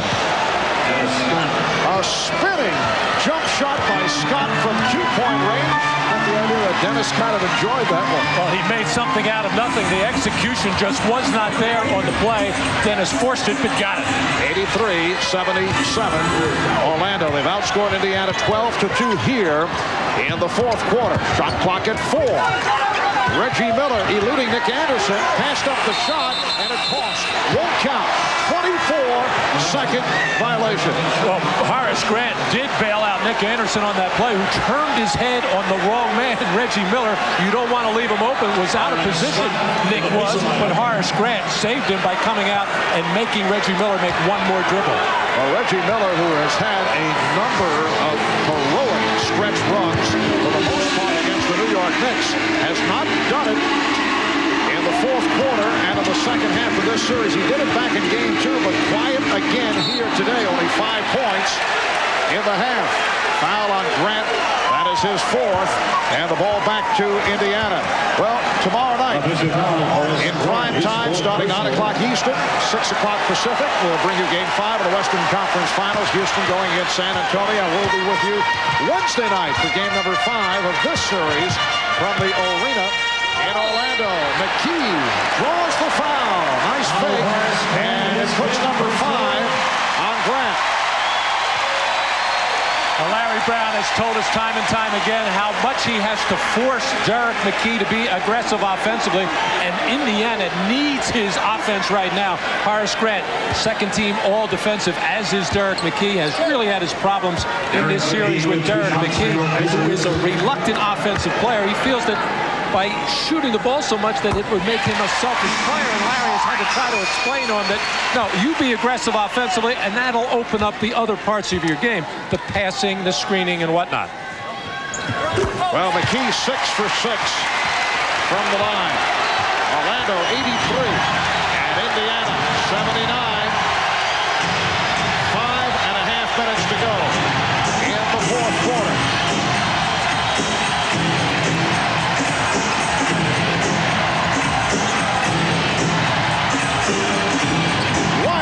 Thrown by Hardaway. Picked up by Jackson. Here's Miller. And hit down from behind. That'll be a 2-shot foul. Dennis Scott trying to chase him down.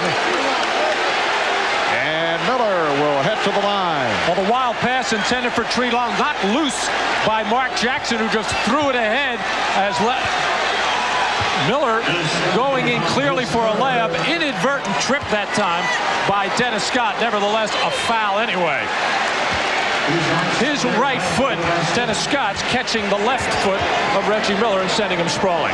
Well, Reggie Miller, a 90% free throw shooter during the regular season. 1 of 2 from the line here this afternoon. Shaquille O'Neal back on the floor, playing with the 5 with 5:14 remaining. Orlando with a 3-point lead. Indiana needing the victory to tie the series at 2. Orlando hoping to go up 3 games to 1 with game 5 in Orlando on Wednesday night. O'Neal. The foul is called as Shaquille O'Neal and Rick Smits got entangled. Foul on Smits. Orlando going to the strong side triangle to try to negate the double team from the top. Smits getting caught on the top shoulder as Shaquille O'Neal has position, but the crowd here feels that Shaquille O'Neal did dip that right shoulder and ram into Rick Smits, and I agree. Would have been Shaq's 6th personal foul. But it's called on Smits, his 4th, and Shaquille 0 for 5 at the line. In this series, he had been 10 of 13 from the line in the fourth quarter.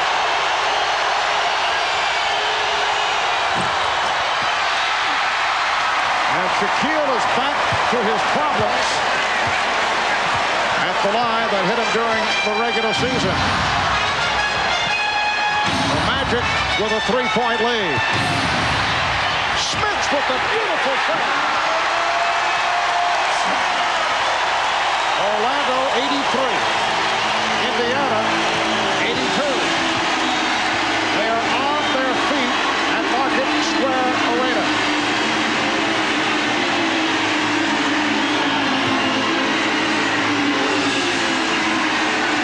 Scott for three. Rebounded by McKee. Very patient setup by the Magic, but Scott not able to hit. And a nice discipline move there by Mark Jackson. It looked like a fast break opportunity. Shaq not back. He decided to pull it back out and run the two-man game with Smits and Miller. Byron Scott. Jackson controlling the back tap. Whoa, dangerous behind the back pass. Miller for three. Rebounded by Scott. The Pacers had their chances on that sequence. And Reggie Miller just looks like he has no legs left in the fourth quarter. We have seen him go cold in previous fourth quarters. Hardaway rejected. Hardaway for three. Fielded by Grant. Horace Grant with a big bucket. And the Magic leading 85-82. The clock showing 3:15 left. Reggie Miller has missed his last three shots. Also been hesitating, has not been looking to take the shot. Jackson does. O'Neal with the rebound. Hardaway breaking. He stumbled and lost the ball. And a foul. Loose ball foul on Scott. Dennis Scott called for his fourth. Penny Hardaway deep in the left corner, step back to get the three-point attempt off. The air ball as Reggie Miller was trying to battle Horace Grant to keep him off the offensive glass, and the air ball confused him. And then Penny Hardaway, who normally has great hands and finished these kinds of play, actually lost his footing first before that ball squirted out of his hands, as Derek McKee was a little bit casual getting back on that play, but able to secure the ball and then get undercut by Nick Anderson. McKee 7 for 7 at the line. He is a dependable free throw shooter, 74% for the season. And very casually hits both. 85-84, Orlando.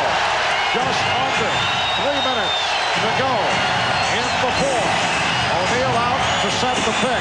Hardaway with the step. Hardaway on the reverse. That was all Penny Hardaway, who now has 23. Orlando leads by 3. And that is a bread and butter fourth quarter play for Orlando. That pick and roll with Shaquille, with Penny going to his left. Normally Shaq will roll on the play. Sometimes Penny will throw the lob up there. Miller with 6 on the 24. Goes to the drive. Reggie Miller comes right back. And Indiana is within 1. Well, Reggie had enough legs on that one. He knew he was going to meet some company there to try to challenge that shot. Smartly took it to the other side of the rim.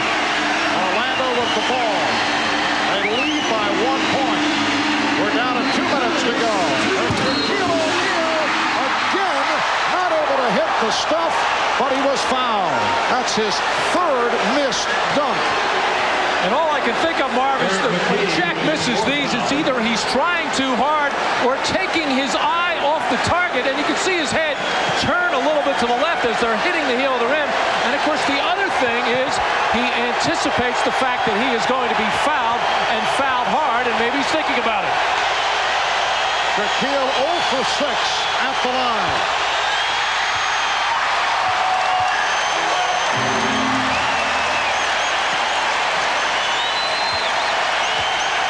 For 7 from the line. 0 for 8 at the foul line. Perhaps Shaquille is missing the pinwheel effect. He'll go for anything at this point to nail one. Having an embarrassing time at the foul line. Reaching called on Grant. Horace Grant has fouled out.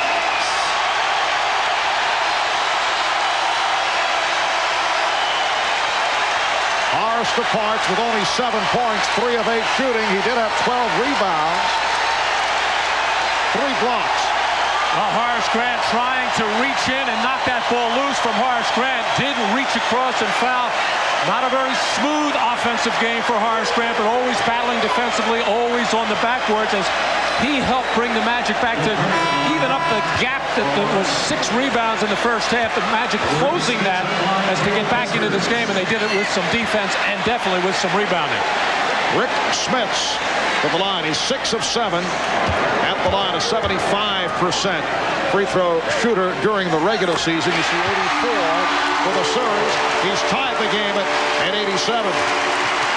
Horace Grant just thoroughly disappointed, wanted to be in the ball game down the stretch. And Penny Hardaway saying, don't worry about it, Horace, we'll pick it up for you. Well, that's a major loss, particularly involved in a close contest. Anderson able to get to the loose ball. Pacers and Magic tied at 87. A minute and a half left in regulation. Shaquille O'Neal picks up number 6.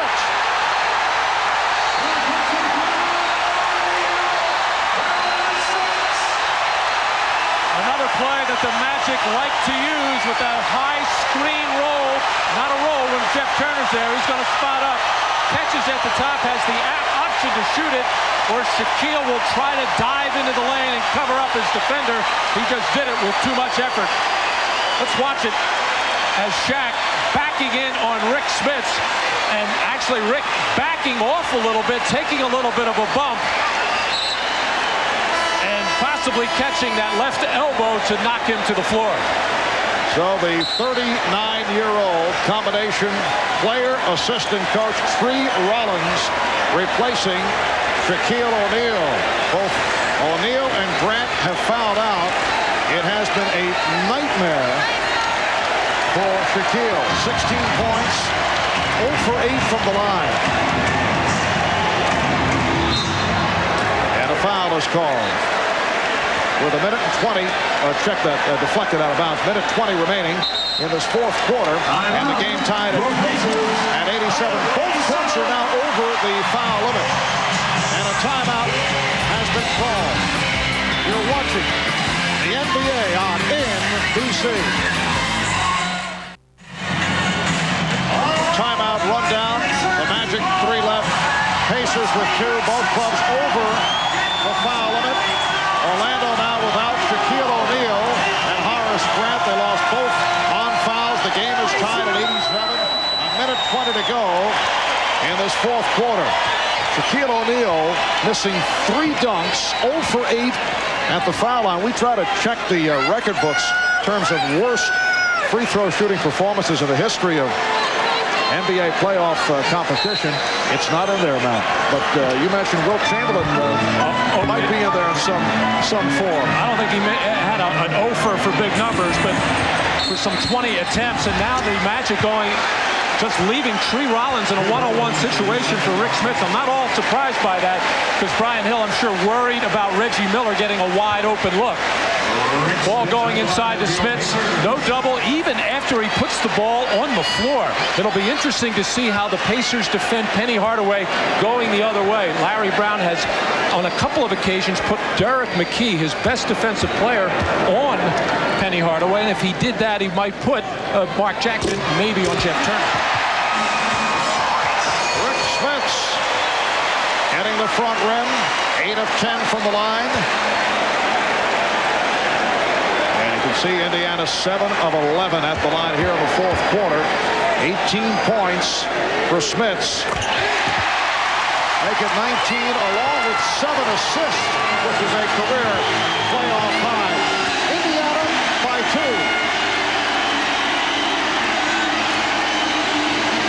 Derek McKee is guarding Penny Hardaway.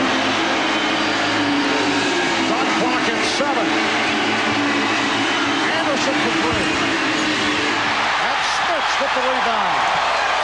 just that little half penetration by Hardaway drew Mark Jackson away, and that left Nick Anderson with a great look, and he had it halfway down.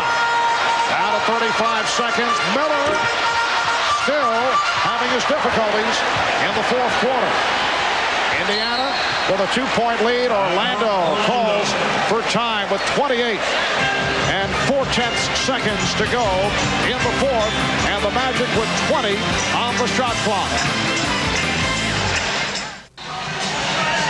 A reminder, tomorrow night from San Antonio, Game 5 between Houston and San Antonio. Greg Gumbel, Steve Jones, Bill Walsh will have it for you right here on NBC starting at 9 Eastern time, and we'll be on hand in Orlando in prime time for Indiana and Orlando.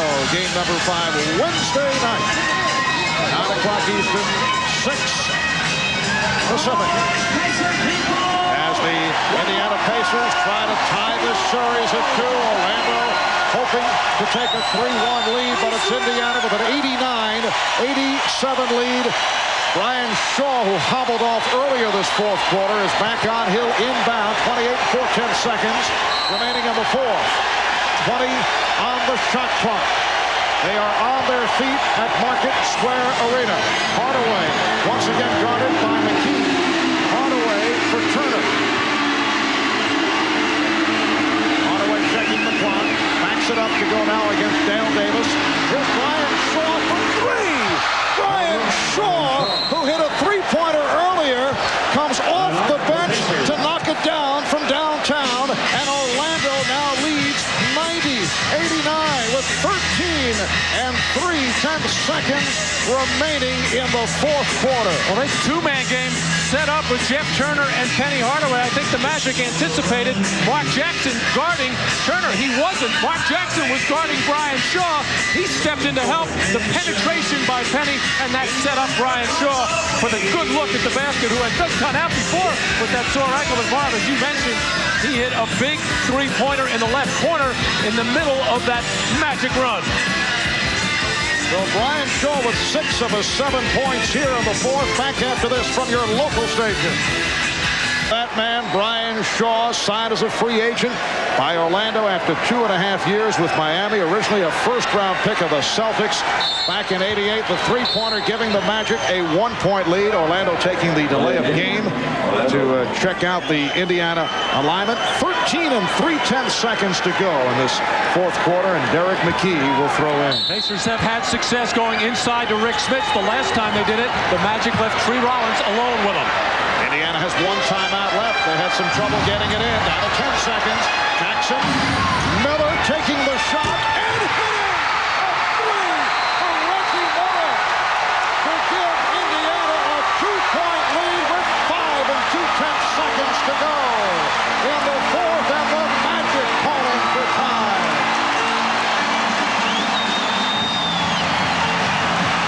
Reggie Miller, who has been struggling in the fourth quarter, 1 for 5 prior to this. Well, it looked like a high screen roll with Smits. Mark Jackson forced to go the other way, and fortunately for Indiana, it was towards their best clutch shooter as Reggie Miller and Brian Shaw dueling three-pointers, and a screen there by Dale Davis was the one that freed up Reggie Miller. That looked like the play that Indiana wanted.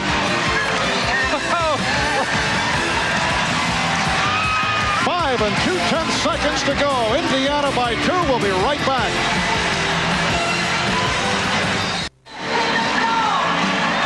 Well, there you see the situation, but with Shaquille O'Neal fouled out, Horace Grant fouled out, the Magic have to be thinking 3-point shot here. Take their chances, try to get the win now, although they would take a 2 on the follow-up and take their chances in overtime. But I'm not sure. I have a good feeling they'll look for a 3-point shot here. Dennis Scott, Nick Anderson, Penny Hardaway. 1 timeout remaining for each club. 5 and 2/10 seconds to go. The Pacers 92, the Magic 90. And it looks like Dennis Scott will be the inbound passer, and that is usually the man that will bust wide open with 5 seconds to go in the fourth quarter. Scott throwing in from near midcourt. Brian Shaw with a three-pointer to give Orlando the lead. Reggie Miller answering with the three to give Indiana the lead. Delay of game taken by Miller. Larry Brown able to check things out. Now telling Miller to drop off Scott. Hardaway down to three. Here is the three-pointer. Yes! With 1 3/10 seconds to go. Anthony Hardaway hits the three. An amazing finish here at Market Square Arena. Indiana now calls for the time, and Coach Guokas right on target. Everybody on the floor for Orlando capable of knocking a three-point shot down. It was clearly set up. Get the ball into Penny and see what he could create. Good defense actually by Haywood Workwood to force Hardaway to his left, and under pressure Hardaway just put a little extra oomph in getting off the floor to make sure he could get a good look and a follow through on this shot. He pounds both feet into the floor to get up and over Haywood Workwood. Very close to the three-point line, but just far enough behind for Orlando. What spectacular clutch shooting by both clubs. How rare it is in this type of scenario to see three in a row where it's all on the line. Well, the whole NBA playoffs, it seems to me, Marv, not every game, but we have seen situations like that in this series. Let's take one more look and watch the right foot of Penny Hardaway, and about 3 inches behind that line. But a tremendous job of shooting that shot to his left. I think normally Penny, he likes to make a move to his left normally for the drive, and I think he would prefer to take that jumper going to his right. And Brian, little body English, getting on that to fall. 26 points for Hardaway, and yes, another memorable Memorial Day contest. Back in '85, the Celtics walloping the Lakers. 91, the Bulls beat the Pistons. We did that game on NBC, and the Pistons, very upset, walked off without shaking hands with the Chicago Bulls. And then in '93, the Chicago victory over the Knicks, featuring the 54 performance by Michael Jordan. Well, this one will be remembered for some time. Still a 1.3 seconds to go. And the Magic up 93-92. They do not have their delay of game, but they take the timeout. So Brian Hill want to check things over as to how Indiana would play. And now both clubs have used all their timeouts. And we will take another break. Back in Indianapolis in a moment. Orlando with the 1-point lead. You see 1 3/10 seconds remaining. Both clubs have used all their timeouts. Indiana hanging back in the huddle. The officials trying to get them to make their move back onto the floor. You hear the whistles blowing. Orlando is ready. Larry Brown taking his time and mapping it out. Already one delay of game warning. It could be another one. I don't think the officials would call in this situation. Normally you would like to have the ball being challenged on the pass inbounds, but with Reggie Miller, probably the guy that's going to get the catch here, a good idea to take the man guarding the passer and just track Reggie and watch where he goes. All right, McKee will throw in. It's got to be a catch and shoot. Here it is. Smith with the catch and the shot.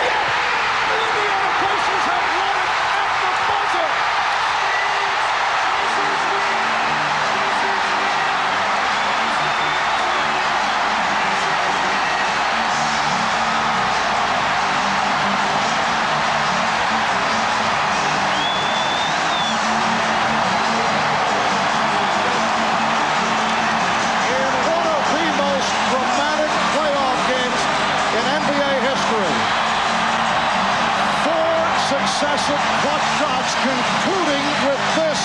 Rick Smith with the move on Tree Rollins, able to hit. The Pacers win it 94-93, and this series is tied at 2.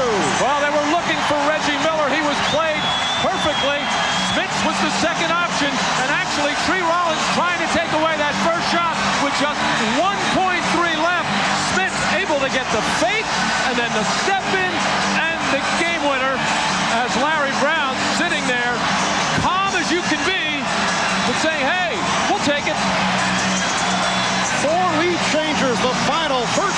seconds for the one-point victory. Let's go to Ahmad Rashad. All right, thanks, Marv. Reggie, we talked the other day. You guys just don't know how to do it the easy way. Well, you got to give the Magic a lot of credit. They hung in there in that fourth quarter, took the lead. When we came back, it was a big heart from this team. The big fella, I love this guy. He came through. All right, Rick, it seems to me you got your offensive game going now. Yeah, a little bit. You know, in that last shot, I knew we had enough time to give him a fake and step through or try to draw a foul, but I saw him go by me, so I just put it up. All right, you guys have evened it up. We will see you Wednesday in Orlando. Sounds good, Ahmad. All right, back to you, Marv. All right, Ahmad. The Indiana Pacers leading by as many as 12. Orlando able to get back into it. They lost Shaquille O'Neal and Horace Grant on fouls. And then 4 consecutive clutch shots down the stretch. It ends with that man, Rick Smits, winning it at the buzzer. The series tied at 2. The Pacers 94 and the Magic 93 in a classic. Marv Albert, Matt Guokas, and Ahmad Rashad saying so long from Indianapolis. This has been the NBA on NBC.